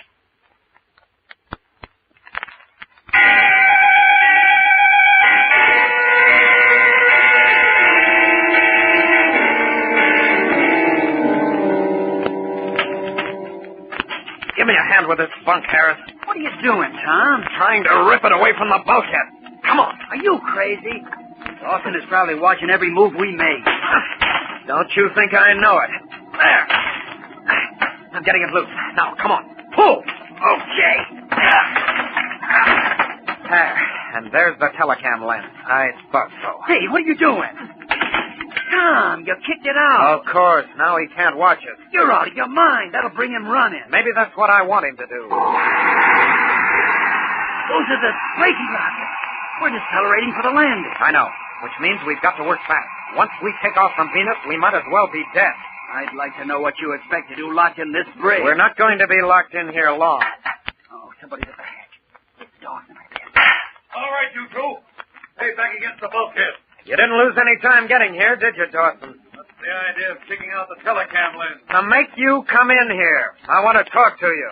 Real smart kid, aren't you? Well, I'm here. Talk. How about a deal, Dawson? Deal? Huh? What kind of a deal can you make? When you Shanghaied me, you were under Captain Pickering's orders, weren't you? So what? Just this. The Solar Guard will catch up with Pickering sooner or later. And when they do, you'll be as guilty as he is. What are you driving at? If you'll get us off this ship at Venusport, I'll recommend leniency with the Solar Guard. You helped us, so you might even get off scot-free. Don't hand me that. The kid's talking sense, Dawson. There's no risk for you, because even if the idea doesn't work, we won't give you away. Well, how am I supposed to spring you loose? All you have to do is leave this hatch unlocked when we land on Venus. We'll do the rest. What's in this for me? I just told you. It's your chance to get out from under the captain's thumb. You'll be a free man again, Dawson. Ah, no. I won't stick my neck out unless you make it worth my while. All right. Maybe this will change your mind. Huh? Your watch? It's not an ordinary watch. It's platinum. Worth a lot of money. If you help us, it's yours. Give it here. Hey, wait, Tom. Not until he promises. I said hand it over. All right. Here. Not a bad watch at that. Thanks, mate. Now hear this. Approaching Venusport. All hands to landing stations. All hands to landing stations. On the double. Hey, I gotta go topside. Wait, Dawson. Will you help us? I'll think it over.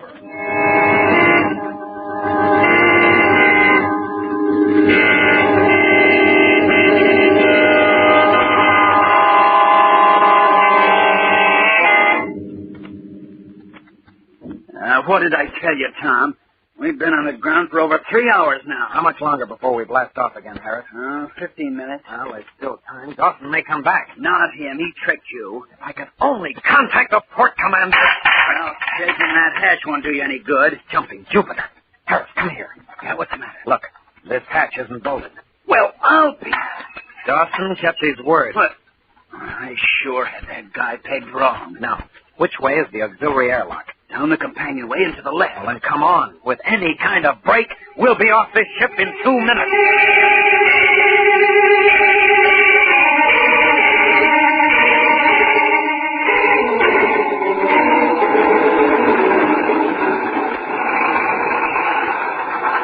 Go ahead, Tom. Nobody spotted us. They're all busy with the loading. Easy, Harris. Stay behind the stabilizer until we're sure of our bearings. This blasted Venus mist. You can't see a thing. Just as well. Then no one can see us. The administration tower ought to be south of here. Come on. Hey, you better cut over this way, Tom. There'll be guards at the landing tower. Right. All right, you two. Over, I'll shoot. It's Dawson. Turn around, get your hands up. He double-crossed us, the dirty space rat. If you didn't have that gun, Dawson, I'd knock your ears off. No, your deserters caught red-handed jumping ship. I've got every right to blast you, and I think I will.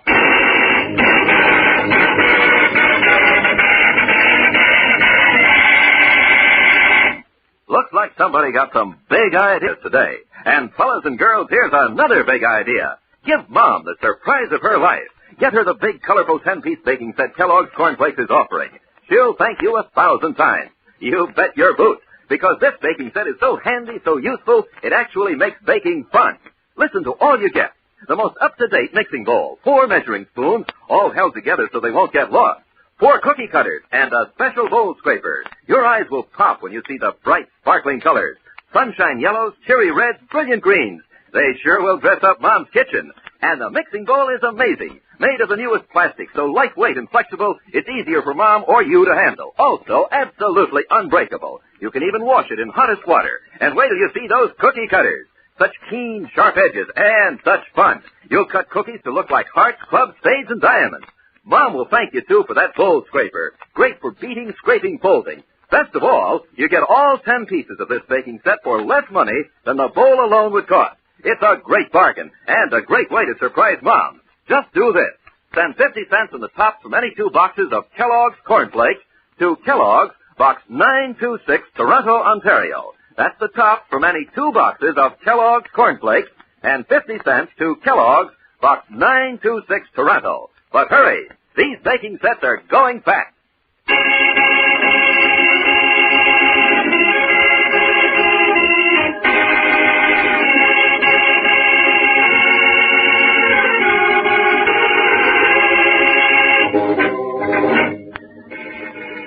Escaping from the rocket ship Constellation, Tom Corbett and his friend Harris are betrayed by the first mate, Dawson, who captures them on the mist-shrouded plains of Venus. He is about to blast them with his ray gun when Captain Pickering, the skipper of the Constellation, suddenly appears out of the mist. What's going on here, Mr. Dawson? These men tried to jump ship, Captain. The pair we had in the brig, Stevenson and Harris. Deserters, eh? On the Constellation, we shoot deserters. That's against space law, Captain Pickering. You're supposed to turn over all captured deserters to the Solar Guard. I told you once I don't like space lawyers. That still goes. Let me blast them now, sir. Get rid of them once and for all. No, Mr. Dawson, put them back aboard. I want them in irons and under double guard until we blast off. Aye, aye, sir. Come on, you space rats. Get moving. On the double. Wait a minute. Move, I said. Captain Pickering, don't you want to know how we got out of the brig? What? Tap your tooth and move. Ask Dawson how we got out. He took a bribe from us. He let us out. He what? Don't listen to them, Skipper. Then how did they get out? Harris, stand by to move. Right. Maybe they walked through the bulkhead, eh? Skipper, I don't know how they did it. You're responsible for them. Get ready. You take out Dawson. Okay. Come on, answer me. They're lying, Skipper. Honest they are. God, give me that. I'll break every bone in your body. No, Skipper, let go of my arm. Now, Harris, silence. Hey, Skipper, look out. You look out, Dawson. Why, you little space pup. You leaving, Captain. Oh. Hell, I take care of you. Harris, are you all right? See when you get a second, Tom. Oh. Brother, you really plowed him under. I waited a long time for the chance, Tom. Someone's firing at us. Those are ray gun blasts. We've been spotted by the crew. Come on, run for it. We haven't a chance, Tom. Yes, we have, and a good one. This Venusian mist will cover us in a second. Hurry, over this way. Wait a minute. You're heading away from the control tower. I know. That's where they'll expect us to go. So we'll circle around. Oh, good idea. Hold it, Harris. Oh, what's the matter? I saw somebody just ahead there in the fog. Down, quick. Hug the ground. He's coming this way. Shh. Keep low. He didn't see us. Which way now, Tom? To the left. Don't run, though. We're still in range. We'll give ourselves up to the first Solar Guard we can find. Yeah. We can duck those men from the Constellation. Any sign of them, Captain? Watch it. There's Dawson. No! Keep pressing, Dawson. Don't let them reach that control tower. What do we do, Tom? We're cut off. Don't lose your head. They don't know where we are. Just keep walking. Mr. Dawson! Here, Captain. Any luck? Not yet, sir. But the men are finding out now. They'll get them. Keep your eyes peeled. They're drawing the cordon around us, Tom. We're sunk. We've got to slip through somehow. Hey, wait a minute. What's that ahead? Where? That light. By Jupiter, it's the control tower. We're almost there, Harris. Keep going. Another 20 yards and we've made it. Oh, no. Careful. It's no use, Harris. They've got it. With only a few yards to go. Now take either of you, and I'll blast. All right. We know when we're licked. Okay. Let's have a look at you. Hey, Tom. Tom, pipe this guy's uniform. Why? He isn't from the Constellation. Who said I was? You're a port guard. You're from the tower. That's right, and that's where I'm taking you to under arrest. You'll take us to the port commander? This minute. Now march. Harris, we've made it. Aye. When you explain everything to the port commander, our troubles are over. Well, can't you walk any faster, guard? We're in a hurry. You bet we are. The two people under arrest, you look mighty pleased with yourself. Well, I guess it takes all kinds to make a universe. It sure does. And it looks like we're the lucky kind.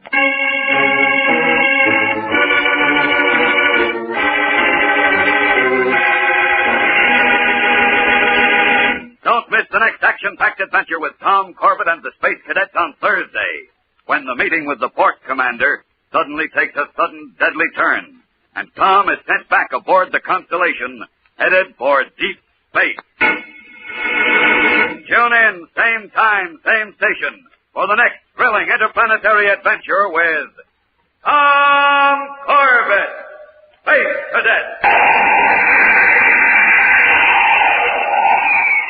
Brought to you by Kellogg's Corn Flakes, the cereal that helps you have more punch till lunch.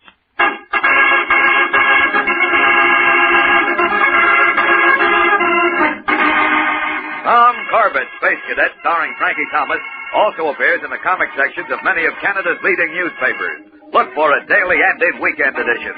Featured in the cast are Al Markham as Astro, Jan Merlin as Roger Manning, and Edward Bryce as Captain Strong. Today's program was directed by Drex Hines. Jackson Beck speaking.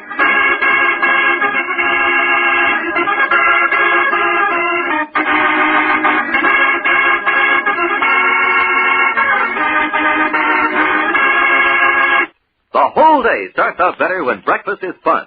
And one way to make breakfast fun is to have a different cereal every morning. How? That's easy. Easy for Mom, too. Ask her to get Kellogg's Variety Pack. Kellogg's Variety Pack is an assortment of cereals. 10 individual-sized boxes in one handy carton. And each individual box holds exactly one generous serving of a favorite Kellogg cereal. Yes, in Kellogg's Variety, they're all favorite cereals. Kellogg's Corn Flakes, Pep, Rice Krispies, and the new favorite Kellogg's Corn Pops, to mention just 4. And each serving stays extra crisp and fresh because it's in its own individual package. So just for fun, make breakfast fun. Ask Mom to get Canada's only cereal assortment, Kellogg's Variety Pack.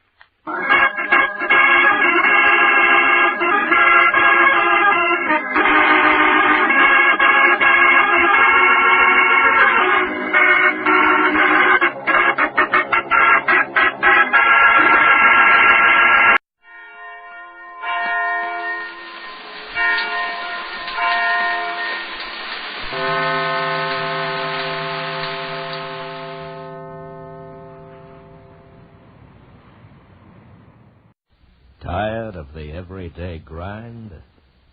Ever dream of a life of romantic adventure? Want to get away from it all? We offer you Escape. Escape, designed to free you from the four walls of today for a half hour of high adventure.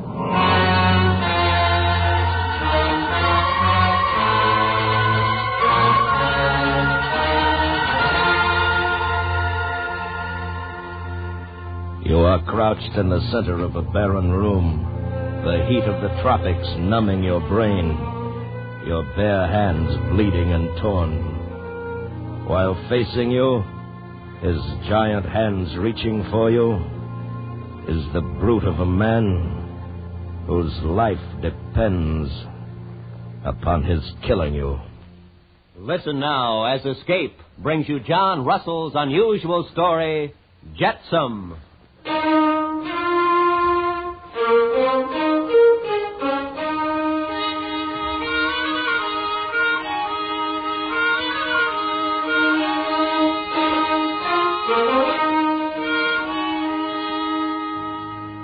The pub known as the Crown and Anchor was much like any of its fellow establishments along the Sydney waterfront. It was noisy and ill-lit and always crowded with a clientele that worked hard at being boisterously happy. The liquor was cheap and potent and quickly available. At the Crown and Anchor, there was a little something for everyone. New acquaintances, male or female, old friends to be met, And, of course, arguments. Those wonderful, time-consuming, liquor-bred arguments.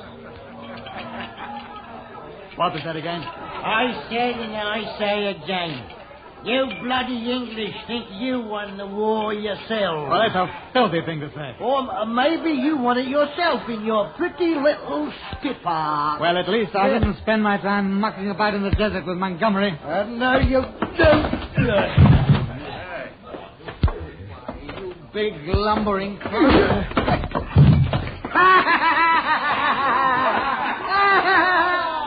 The fleet here arm has just collapsed. Here, give me a hand, Alf. We'll chuck him out the street.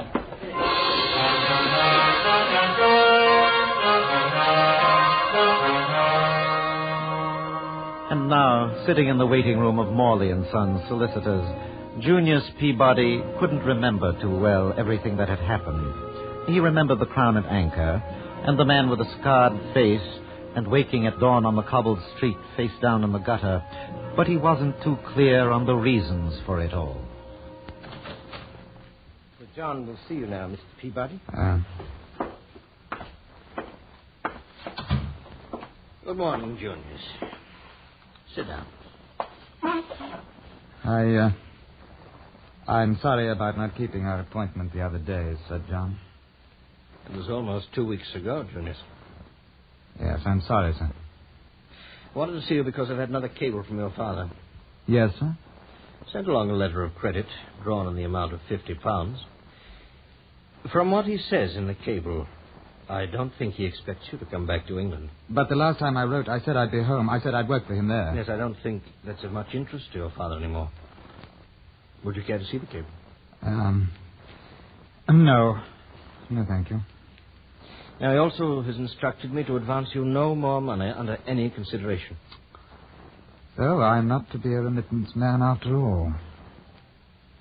Junius, do you have any plans? I have no plans. Well, what about your commission? Who can use a 35-year-old flyer, one that can't even hold a rum glass steady? Yes, and that's something else, Junius. This drinking of yours. This is going to be a lecture, Sir John? Well, in a sense, yes. Now, ever since the war, you've done your best to become an alcoholic. Why? Why does anyone drink? Well, may I tell you why I think you do? The war. You're still fighting it. Still in a Singapore prisoner of war camp. Well, you were a good officer and a good pilot, I'm told. You could have gone on if you'd let yourself. Why can't you forget what's behind you? Forget what you went through. Others have? This is a lecture, isn't it? When you came to Australia at the war's end, you've done a lick of work since. Now, really... You lived as well as you could on the money your father sent out here. You've held only one position in all that time, and that you managed to keep for just 3 weeks. I was out sick. In a hospital. Oh, you were dead drunk in a back street house. I was out sick. Call it what you want. But don't use the war as an excuse for your own shortcomings. Oh, it must be very fine to be successful and smug and righteous. Now, Junius, listen to me. No, I won't. I'm sick to teeth of men like you and my father. Preaching, moralizing. I'm tired of the lot of you. Now, if you'll be good enough to give me that letter of credit, I will get out of your office. Now, you're talking like a child. The letter, please. Yeah? Junius, where are you going? For as long as my money holds out, Sir John, I shall be at the noisiest, filthiest, and most enjoyable bar in Sydney.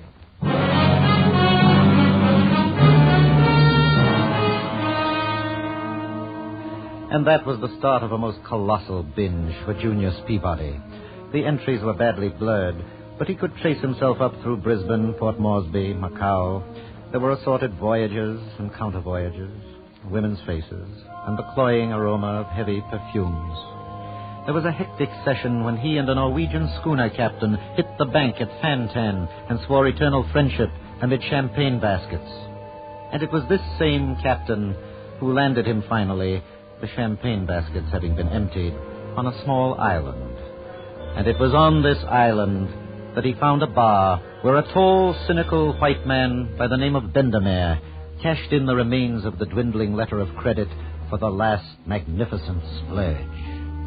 And now, weeks after leaving Sydney, Junius awoke on the wide sandy beach, watching the dawn spread over the butternut sea. Hello. Hmm? You don't happen to have a flask or anything handy about you? Oh, if I had one, it would be empty. Shame it is. I've a notion I'm about to have the fantods. The what? Fantods, you know, the creepers.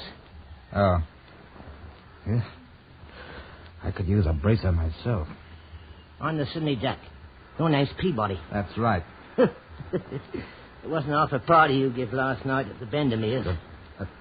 Bendemere's? It seems to me I was thrown out of there last night. Is that right? That's right. Yeah. You was, and me, and the big Dutchman, Williams. But it was your fault. You started playing chuck farming among his boxes with a bunch of copper spikes. I never seen a man hold his liquor worse. Well, I paid for it, didn't I? It was my money, and heavens knows you had your share of it. Well, Lord love you, chum, that I did. Hey, seeing as he threw us out, I suppose your credit's gone. I imagine. Sydney? Yes? What is this place? This is a beach, chum. And the island's Fufuti. And what the devil's Fufuti? 3,000 miles from the nearest pub. Well, I did have some cufflinks and things. I wonder what became of them. Hey, you got any smokes left? Oh. Here. Thanks. Well, you're on the beach now, matey, that's for certain. And you won't like it, you won't. Do you? Me, I'm used to it. Now look at your hands. I'll lay you never did a day's work in your life with them soft hands. You was probably a gentleman. But you're a beachcomber now, matey, a lousy beachcomber. And you needn't expect me to do no begging for you, for I won't no fear.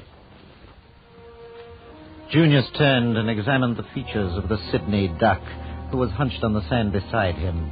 The prominence of the nose and upper lip, the thin pink ears, the jutting teeth that gave him the feeble ferocity of a rat. And at the same time he was conscious of himself, only in a different way. Here was Junius Peabody, washed up on the beach at the far edge of the world, like any other bit of useless jetsam, to stay and to rot. Pretty low.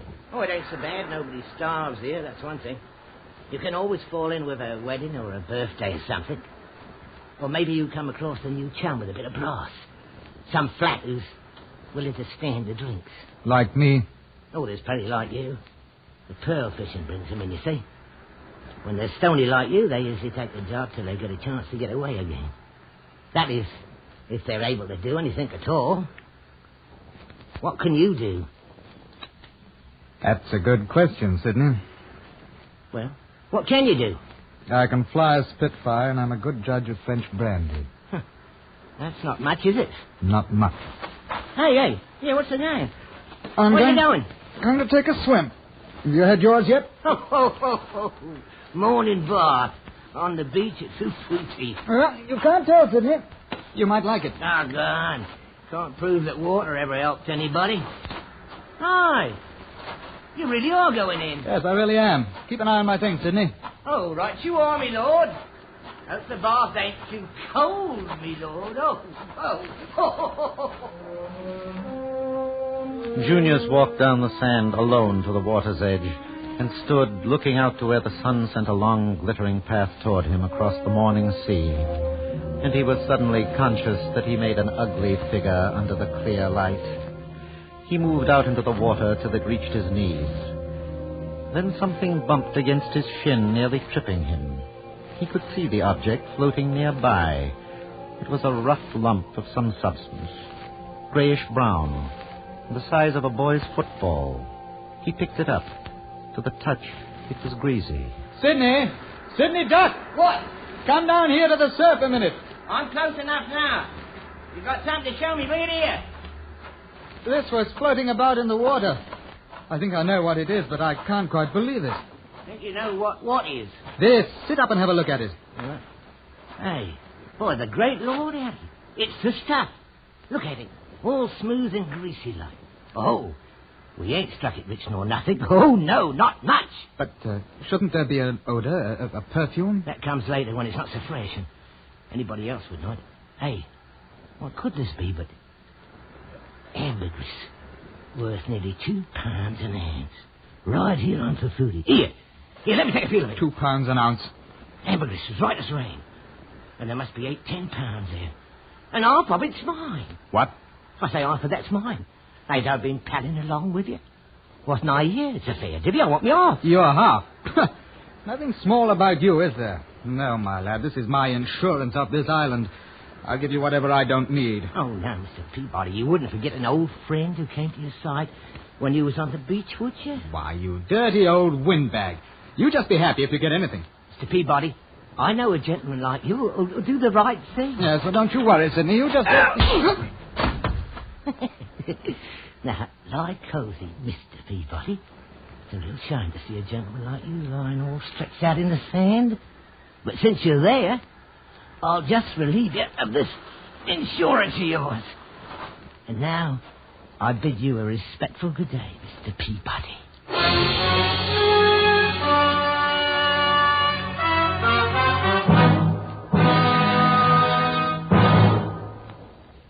In just a moment, the second act of Escape. But first, tomorrow night at most of these same CBS radio stations, hear William Powell in a startling anti-communist drama titled The Man Who Cried Wolf on Suspense.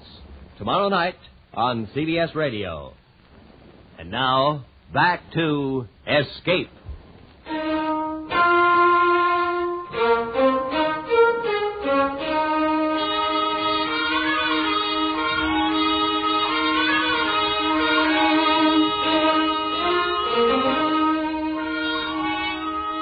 Why Junius Peabody hadn't been killed by the Sydney Duck's blow at the base of his skull was hard to understand. But it was only a matter of minutes later that he presented himself at Bendemere's Saloon and General Store. It was the only place Junius was known on the island of Fufuti. And Bendemere was the local authority.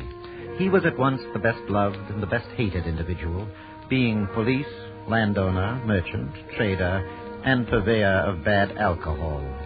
Junius stood a moment, trying to get his breath, and then... I've been robbed. So? The property of mine has been stolen. Money? This was? No, not money. Then what do you care? What do I care? What are you talking about, man? What was this property you lost? Well, that's not important to you. I want to know if you're going to do anything about it. No. Why should I? But you're the only authority on the island. That's right. Who was the man who stole from you? Sydney Duck. He hit you and ran off? Yes. I could help you, but I won't. I've seen too many of your kind here on the beach. Drift stuff that gets washed in. You're not worth it. All right, I'll do this myself since you won't help. Where are you going? I don't know, but this island isn't so big I can't find the Sydney Duck. You go alone to retake this property of yours? Since I must, yes. You're a fool. They'll probably kill you. Well, they'll probably... They? Those that live at Tenbo Head, that's where the Sydney Duck will be now. That's where they all go when they must hide because of some minor lawlessness. The Sydney Duck has something of mine, and I'm going to get it back. And when I do, I'll be in to see you to talk business. I still think you're a fool. Bendemeer, last night you cashed in the last of my letter of credit. That's right. You were glad enough to help me then. You had money. That's the only drive you have? Money? It's the biggest. But let me tell you more. I don't mind helping a man who is worth something. A man who wants to help himself, but you... I know you're kind. You're filled with rum and useless. You're Jetsam. You always will be. You're very sure, aren't you? I know you're kind. Pitying yourself, thinking no one understands you or your problems, so you swill in rum in order to hide. You always will. I'm going out to Tenbo Head, and I'll be back. I'll give you a drink if you get back.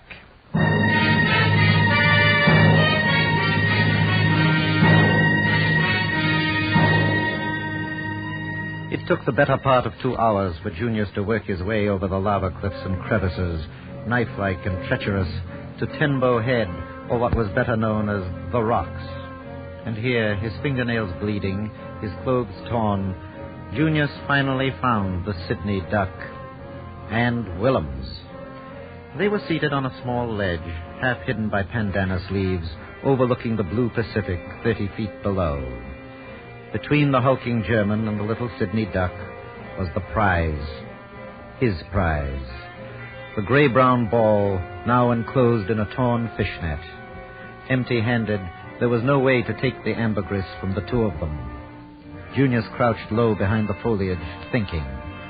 And then a plan came to mind, so simple that Junius smiled. With a rush, he cleared the foliage and, stooping, clutched the filled net with one hand. Then, before the two startled men could more than cry out, he dove into the ocean 30 feet below.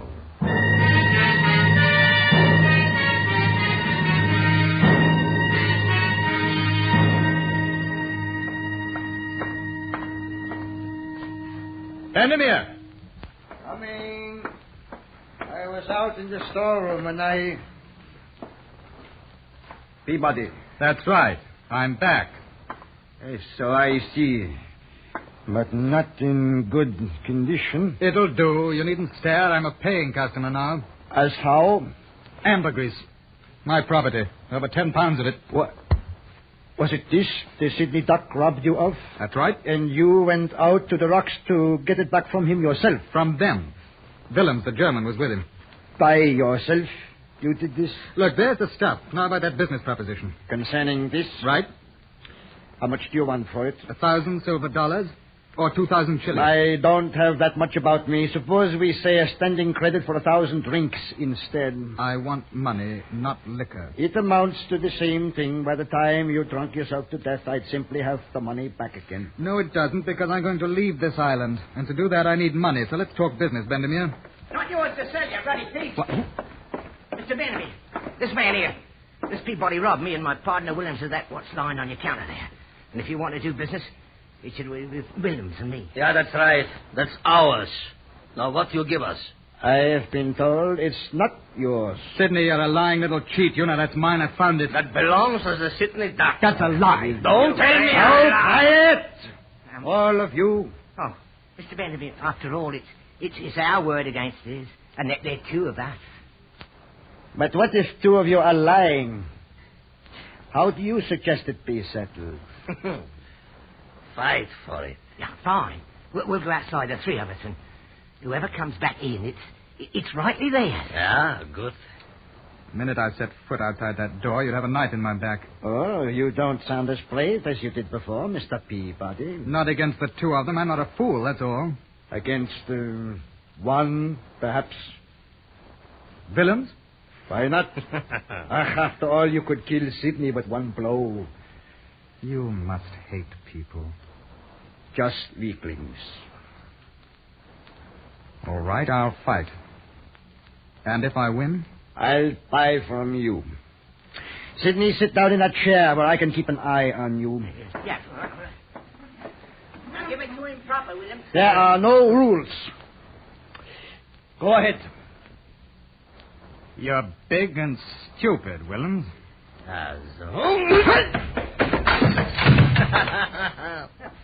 Now that's enough for you, no?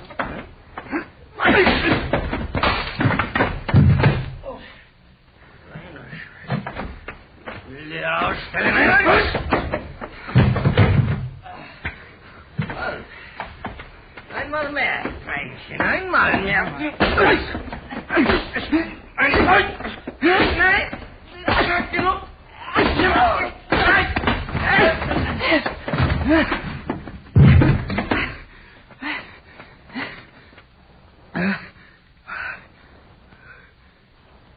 And so, you see, it is easily settled. Sydney Duck. Yes? Get your friend out of here. I have business to discuss with Mr. Peabody.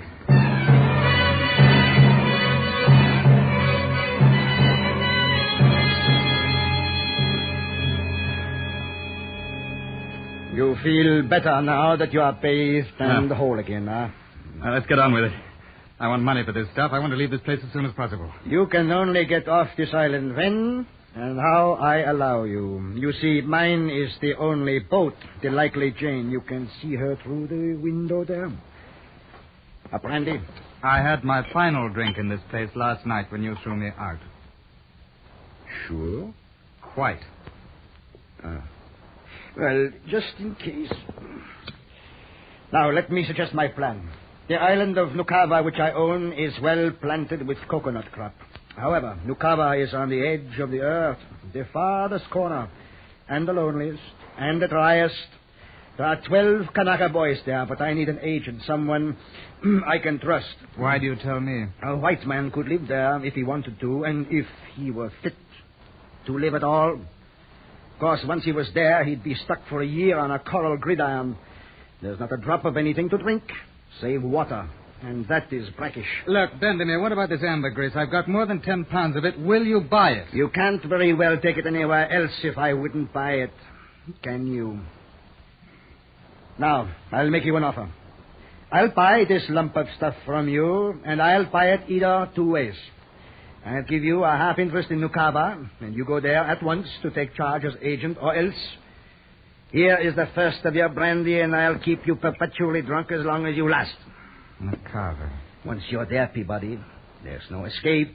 You'll sit and fry. What for? Why do you offer me a choice like this? Because it amuses me. Because I please. Because... I know what you'll do. Yes? I've been watching men of your sort all my life.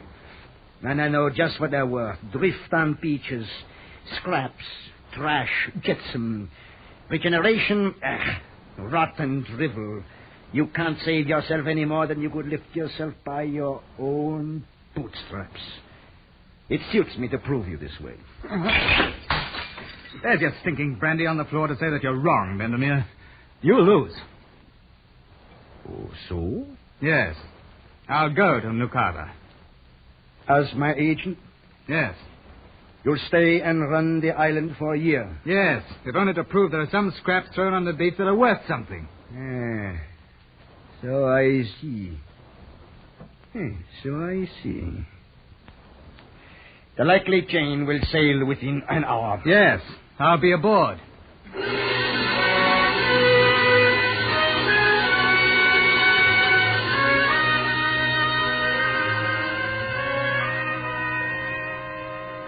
An hour or so later, as Bendemeer watched the Likely Jane set a course for Nukava, there was a smile on the face of that remarkable man, curiously unlike that of a loser's chagrin. He was still smiling as he went back to his storeroom to put the place to rights. There was a clutter of odds and ends of cargo from one of his surf boats, which had upset the day before while hauling cargo out to his schooner. Most of it had been salvaged by his Kanaka boys along the shore. But a certain tub containing tallow had lost a part of its contents. However, he was able now to restore the missing tallow, a large lump, weighing perhaps 10 pounds or so.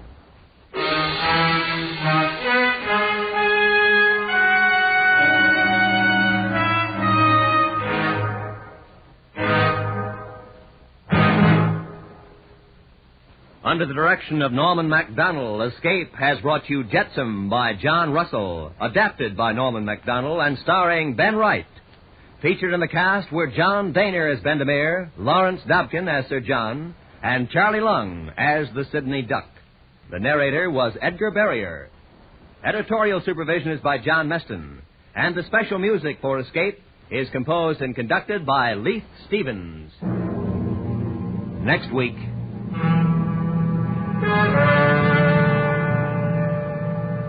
You are standing in inky blackness, looking up a long flight of stairs, at the top of which lurks something unbelievably evil, while in the moving shadows behind you, coming closer to you, is the shadowy figure of something that could only come from a nightmare.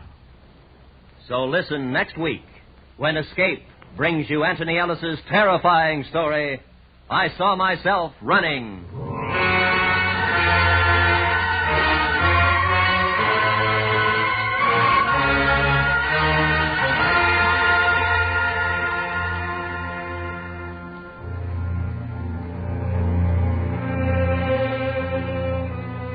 tomorrow on CBS Radio, hear Robert Q. Lewis filling in for Arthur Godfrey, who's off on an Air Force mission. On House Party, another of our Monday through Friday mainstays here on CBS Radio, popular Art Linkletter holds the reins. Don't miss them tomorrow on most of these same CBS radio stations. This is Roy Rowan speaking. America now listens to 105 million radio sets and listens most to the CBS Radio Network.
And wheat checks.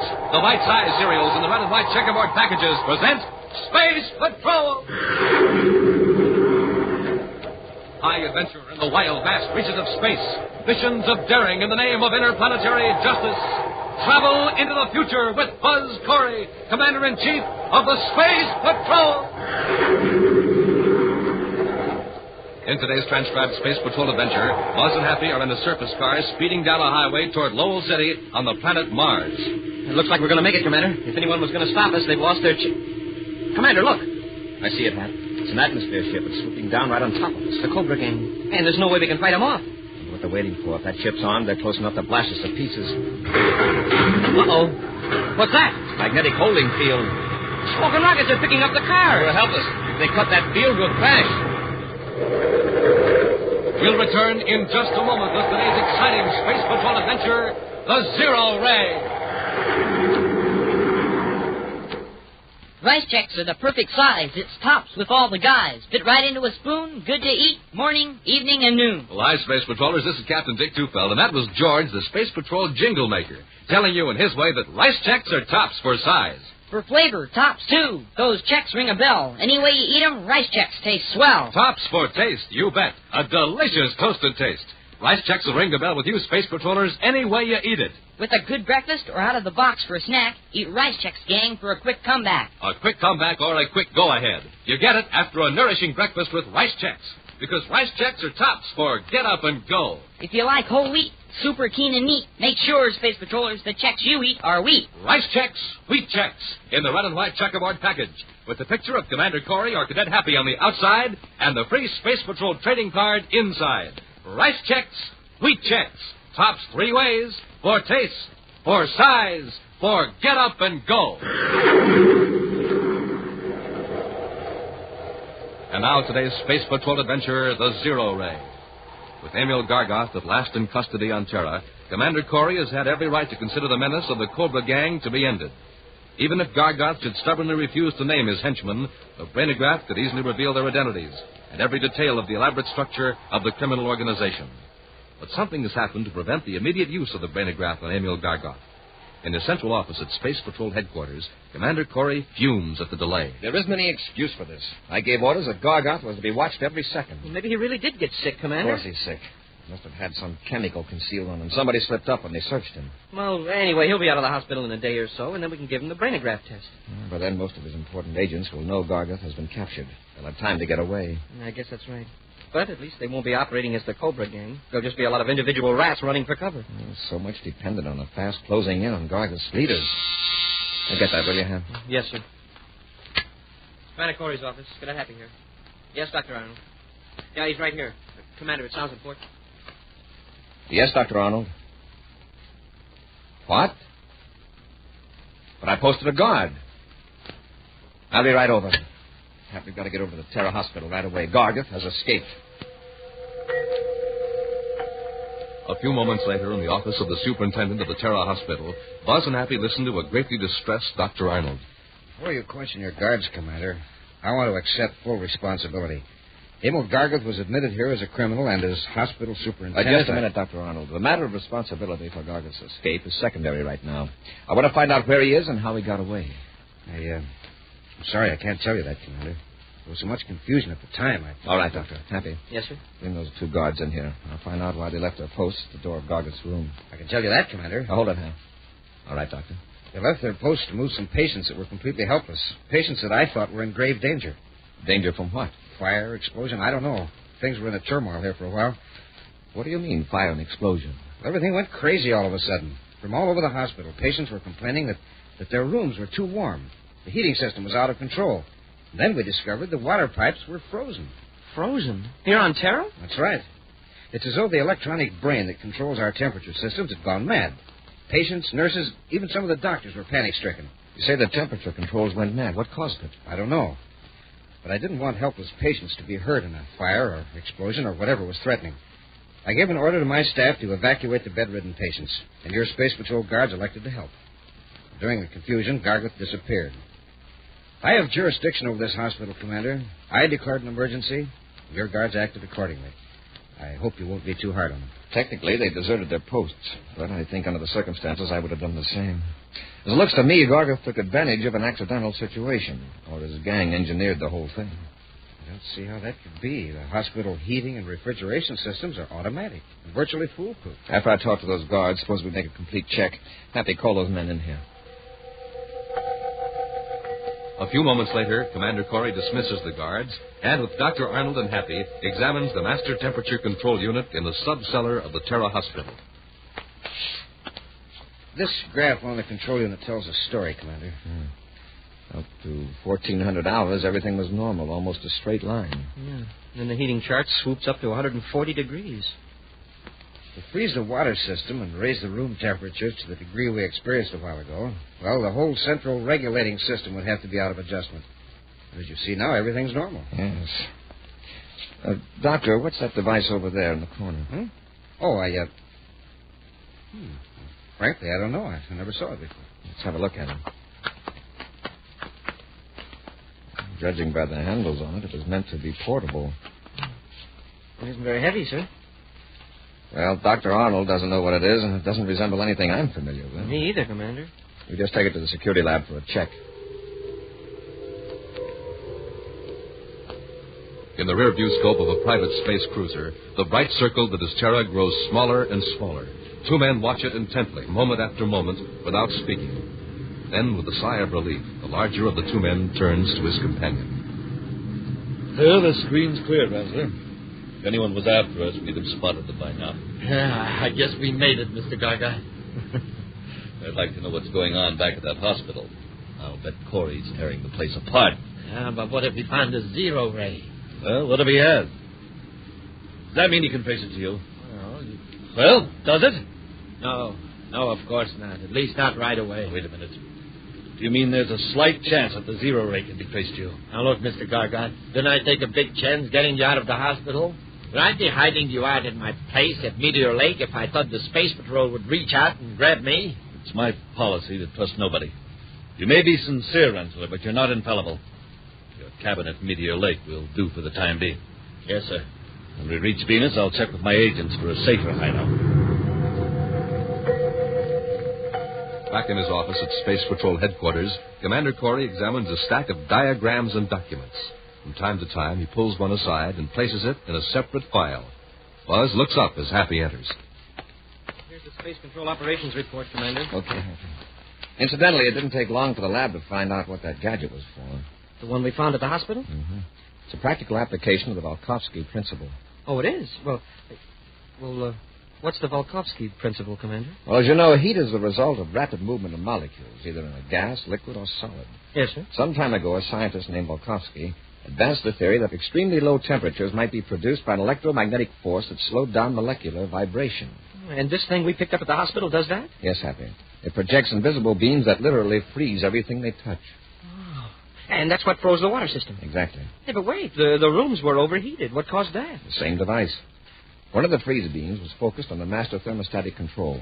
As you know, a thermostat doesn't think, it reacts. When it contracts from cold, it turns on the heat, trying to restore normal adjustment and equilibrium. Oh, and this gadget fooled it. Yes, when the central thermostat registered cold, the system kept pouring out heat. Wow. Fortunately, the device producing the freeze beam shut itself off before any real damage occurred. Except that Gargoth escaped. Yes. But Major Robertson found out something very interesting, Happy. He made a check through our records of everyone submitting designs pertaining to the Valkovsky principle. He found this. It's too complicated for me, sir. It's a preliminary application for a patent, presented 5 years ago by 3 electronics engineers here on Terra. The government board of analysts pointed out some defects, and everybody lost interest. Well, there weren't any defects in that model we found at the hospital. Those 3 inventors must have corrected their mistakes. No, Happy, they lost interest. The man who drew up their designs seems to have continued independently. The designs were drawn up by Ulrich Renzler. See, his name is on this drawing. Mm-hmm. Robbie's positive that the physical work done on the freeze beam device is that of Ulrich Renzler. It matches that of the models of other types of inventions submitted for inspection. Oh, then Renzler is working with the Cobra gang. Either that or the Cobra gang stole the model from Renzler and planted it in the hospital. Renzler. Hey, wait a minute. That operations report I just handed you. Could I see it a moment, sir? Here it is, huh? I know I saw that name here somewhere. For the past year, Renzler has been living on Venus by Meteor Lake, supposedly on royalties from his inventions. Here, sir, I found it. This ship that blasted off at 1432, private cruiser VP-738. It's registered to Ulrich Renzler. I'll alert Venus Space Patrol, then we'll blast off of Venus. We'll see if anything's going on at Meteor Lake. Several hours later, the Terra 5 roars high over the cloudy surface of Venus, spiraling around the Meteor Lake region 300 miles west of Venus City. Carefully, Cadet Happy adjusts the infrared viewscope scanner. I can make out a construction of some kind, Commander. It seems to be on a slight rise of ground a few yards from the lake shore. That's Renzler's cabin. Uh-oh. And there's a spaceship. It's set down in a clearing just south of the cabin. It looks like the class and type of cruiser registered to Renzler. See if you can find a place where we can land without being seen or heard from the cabin. It's going to be tough, sir. Unless we want to hike through the hills several miles. Let me take a look at that screen. That is going to be a problem. The lake would act like a sounding board if we came in close. Yeah, and the valley would echo our rockets. Wait. At the north end of the lake, there's an inlet. Sort of like a pointing finger. Yes, sir? That inlet is shielded from the cabin side of the lake by this curved ridge. A low gliding approach from the north might do the trick. We'd have to land on the other side of the inlet, but that ridge might dampen the sound. Yeah. Still means a hike nearly halfway around the lake, but we stand a good chance of surprising Renzler and Garga. Inside the comfortable cabin, Ulrich Renzler gazes out through the window, out across the lake. Smiling, he turns to his companion. Beautiful, isn't it, Mr. Garga? That's the 3rd time you've said that. Look, show me where your space phone is. I want to make arrangements to get out of here. Just as you wish. But you're just as safe here as any place. I'm sure I heard a spaceship a while ago. It's nothing to worry about. Possibly one flew over the valley several miles north of the lake, and the sound rumbled down. No one could get close to the cabin without our seeing them. And believe me, we could hold off an army. Yes? How? The same device I used to throw the hospital temperature control system out of order. The zero ray. You mean that's a weapon? Yeah. It's got an effective range of 1,000 yards. Turn it on any living thing for 10 seconds, and it will freeze it solid. Look, I'll show you. What are you going to do? Just watch. I'll turn it on. Better stand over there out of the way. Now, that's it. Now, you see those leaves fluttering in the breeze? Keep your eye on them. They've stopped moving. That's right. The smaller the object, the quicker it works. The zero ray slows the dents of any electrons down almost to a stop. Wait. Look over there. Those bushes by the edge of the lake. Something moved. Yeah, it's probably a deer. There are a lot of them in this. That's no deer. It's a man. He's gone now, but I saw his space patrol uniform. Don't worry, Mr. Gargott. This will take care of him nicely. But he's out of sight. That doesn't matter. A few sweeps of the zero ray across that clump of brush, and every living thing there will be frozen solid. We'll return to Space Patrol in just a moment. This is Dick Tufeld in Los Angeles reporting on the famous jet plane assigned to the vital Air Force mission of defending America's homeland, Lockheed's F-94C Starflyer. In a moment, we'll hear from Tony LaVere, the well-known record-breaking test pilot on the Starflyer. Within seconds after warning, this radar-controlled interceptor can be off the ground and streaking to 45,000 feet or higher. Packing 48 rockets, it can fly and fight in sunshine or darkness at speeds of more than 600 miles an hour. Now, Tony LaVere tape recorded this morning at a California air base.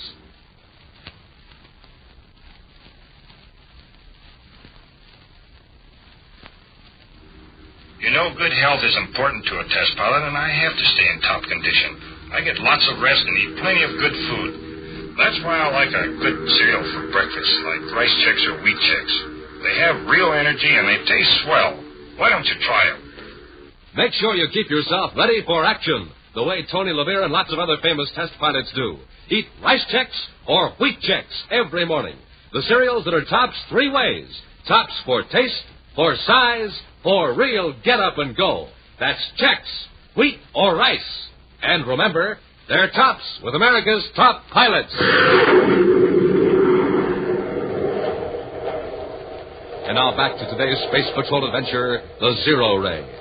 Emil Gargoth, leader of the Cobra Gang, escaped from the Terra Hospital with the aid of Ulrich Rensler.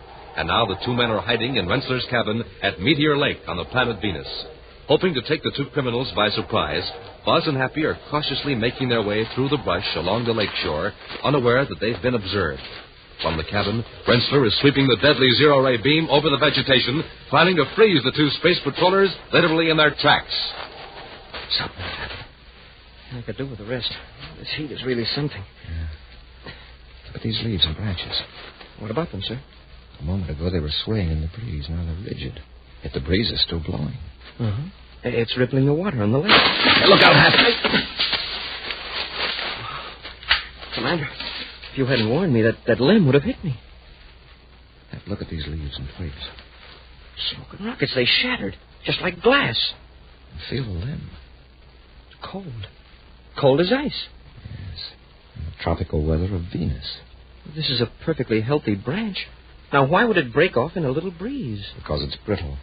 Hap, look over there to your right. See how those leaves suddenly stop fluttering? Yeah.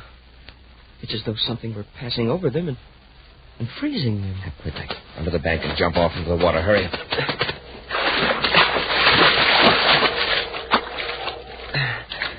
Wow. I'm glad we jumped instead of dived. The water isn't even up to our hips. Rensler and Gargoth have one of those freeze beam machines at the cabin. Then they've seen us. Probably.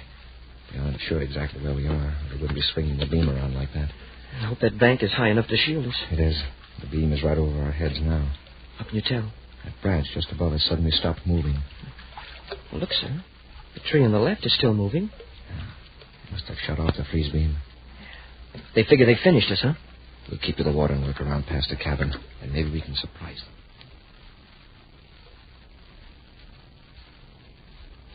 See? There's not a sign of them. They're somewhere in that brush, rigid as statues. Let's go and find them. No. We're getting out of here right now. What for? Nobody will bother us now. Are you crazy? How do we know that a whole fleet of Space Patrol ships won't be landing here any minute? Yeah, maybe you're right. But I still don't think Mars is such a good place. You operated from there for a while. I operated from Lowell City. This place I've got in mind is a way off from everything. Yeah, you showed me on the map. All right, Mr. Gargon, I'll load the zero-ray equipment in the ship. So leave it here. I don't want to take time to bother with it. Let's get out of here while we've got a chance.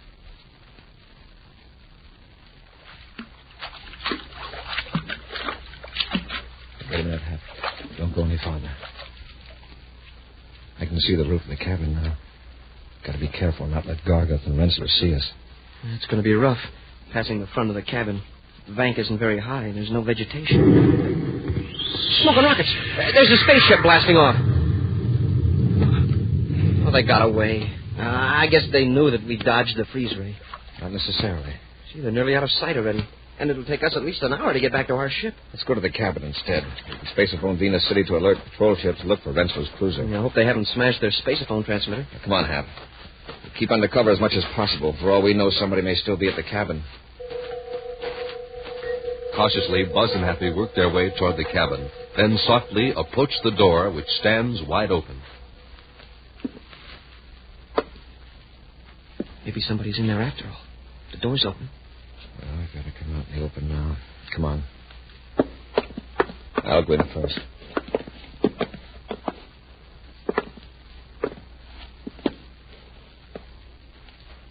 It's deserted, all right. Yes, it has all the signs of a hasty departure. Yeah, they didn't even take time to pack. Look at all the stuff here. Yeah. Rensler must have thousands of credits worth of furnishings. Let's look around. Maybe we can get a clue on where they went. I'll check over the desk. Yes, sir. Say, here's the freeze beam equipment. Only Rensler calls it the Zero Ray. Zero Ray Model X1, it says here on the panel. Uh-huh. Several notebooks here. I'll take them along to study later. Commander, here's some numbers scribbled down. By the looks of them, they may be spaceophone frequencies. Let me see them. Uh-huh. And here's some maps, astrogation charts, and sectional maps of some of the planets. Let me see those maps. Are there any special marks on them? No, I'll check, sir. There's a notation on this scratch pad that might mean something. The word Jupiter's been crossed out, and there's a word that looks like it might be Mars. And it says 150 NE-LC. 150 NE-LC. It doesn't mean a thing to me. Oh, Commander, here's a chart of sector H5, Mars, and it's got a mark on it. Let's see. Yeah, it's a tiny cross. That's all arid desert in that region. Cross it between Lowell City and a nearly played-out mining area. Wait a minute. Let's see the scale. Happy, what if NELC stood for northeast of Lowell City? How far is that small X from Lowell City? About 150... Say, 150 NELC. Yeah, it fits. 150 miles northeast of Lowell City. I'll space it for Mars Space Patrol. We'll check on that area from very high altitude so we won't scare anybody away. Then we'll blast off for Mars. Great. But I sure dread that long trek back around the edge of the lake to that ship.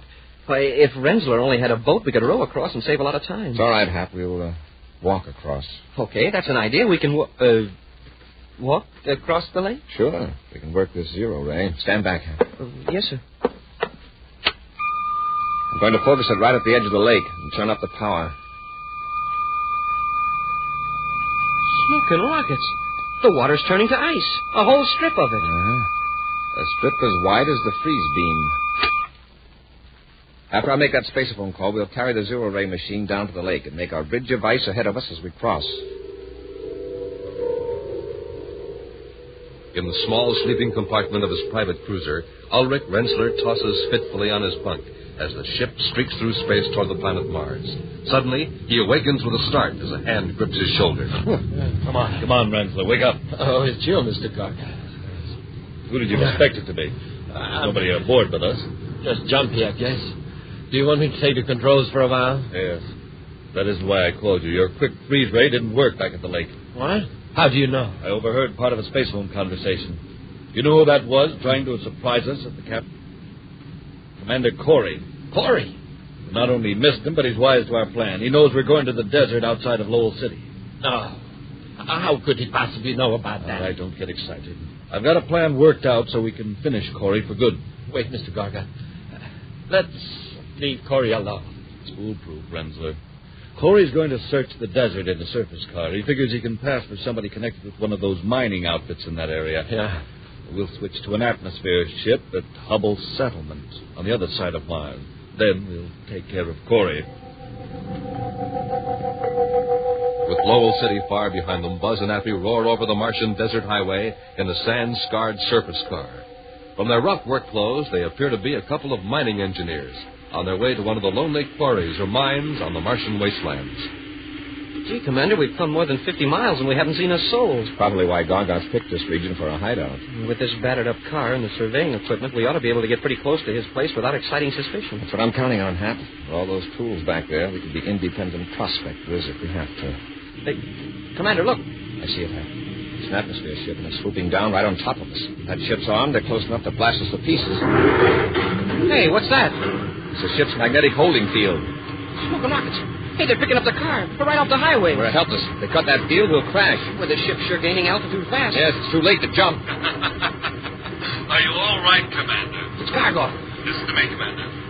Quit your space mode to 478.2 megacycles. And don't attempt to contact Space Patrol headquarters or I'll cut the holding field and drop you. Understand? Yes, Garga. I understand. We are now 100 feet off the ground. Rensler will maintain this altitude until we are far away from Lowell City. Over the hills, I shall cut the holding field and drop you into a most inaccessible spot, miles from a highway or road. Chances are the wreckage will never be found. Just how do you think you're going to get off of Mars? Every spaceport is being watched, and this is only an atmosphere ship. I have a spaceship ready, and it's miles from a spaceport, Commander. Now, if you'll excuse me, Corey, I'll keep a sharp lookout for Space Patrol ships. What a fix. Not a patrol ship in sight. No. Sure, that spaceport switch is at the off position, Hap. I don't want Garga to hear us. Believe me, there are a few things I want him to hear. Gotta work fast, Happy. What can we do? We're suspended under the belly of a ship 100 feet off the ground, and Gargoth will probably take us higher before he drops us. Hap, reach back in that tool chest. Yes, sir. Is an atomo torch there? Yes, sir. Good. Now listen, right above us in Garga's ship is a small cargo bay. Now get busy with that cutting.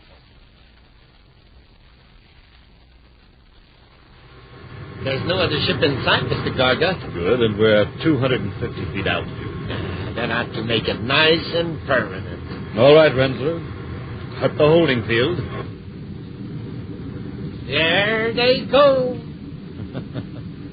I'll bank the ship so we can watch that surface car crash. Boom! Don't smash, eh, Mr. Garga? Well, that takes care of Corey and his cadet. It's sure done. There's no doubt about it this time. We really... Mr. Garga. Rensler, what's the matter with you, have you? Corey, don't stand there gibbering, Rensler. Shoot them. No, you don't.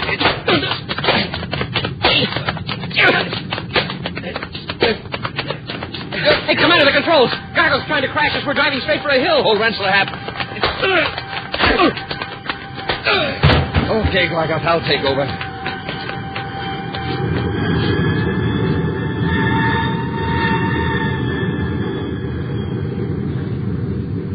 Oh, we pulled her out just in time. I'll take the ship into Lowell City, Hap.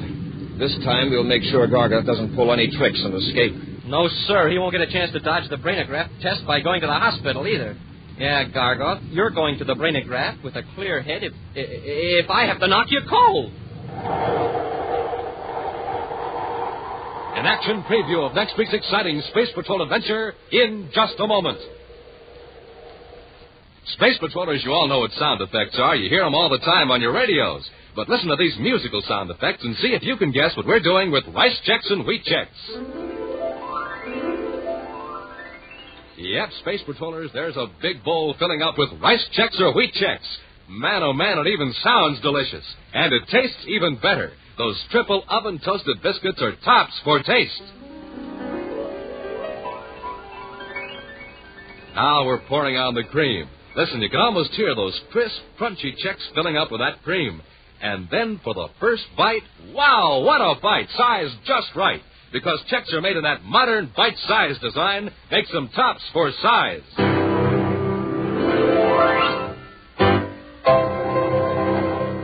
Hey, that's you, blasting off for a big day of action after a good, nourishing breakfast with Chex, the cereal's tops for get up and go.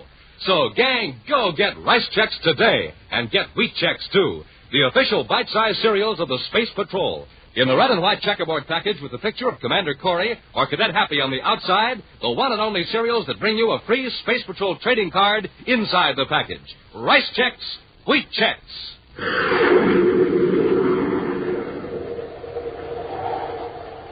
Now, a preview of next week's exciting Space Patrol adventure. Buzz and Happy are in their spacesuits, advancing across the rocky surface of the planet Mercury toward the hideout of an escaped criminal. Hold it, Happy. Something moved up there ahead of us. It looked like an animal of some kind. An animal on Mercury? That's right. Well, whatever it is, there's another one. Happy, it's a small robot. Castro is probably using them to observe us. Yeah, they look like turtles, except that they move a lot faster. We'll go back a few hundred yards and figure out another plan of action. Hank, look behind us. We're surrounded by them. Yes, sir. Oh, my leg! It's some kind of weapon. They're shooting pain rays right through our spacesuits. They're closing in on us. Dozens of them. Commander, I can't move. Be sure to join us next week for the thrilling story, The Super Brain of Volmer Castro. when Rice Checks and Wheat Checks again present Space Patrol! Space Patrol, created by Mike Moser, starring Ed Kemmer as Commander Corey and Lynn Osborne as Cadet Happy, was written by Lou Houston, produced and directed by Larry Robertson, executive producer Mike Dever. Other players were Ken Mayer, Norman Jolly, Baylor Kobach, and Stephen Robertson. Dick Tufeld speaking. Now, don't forget to tune in next Saturday and every Saturday when Rice Checks and Wheat Checks again present Space Patrol! Be sure to see another exciting Space Patrol program on your local ABC television station. Consult your local paper for time and channel.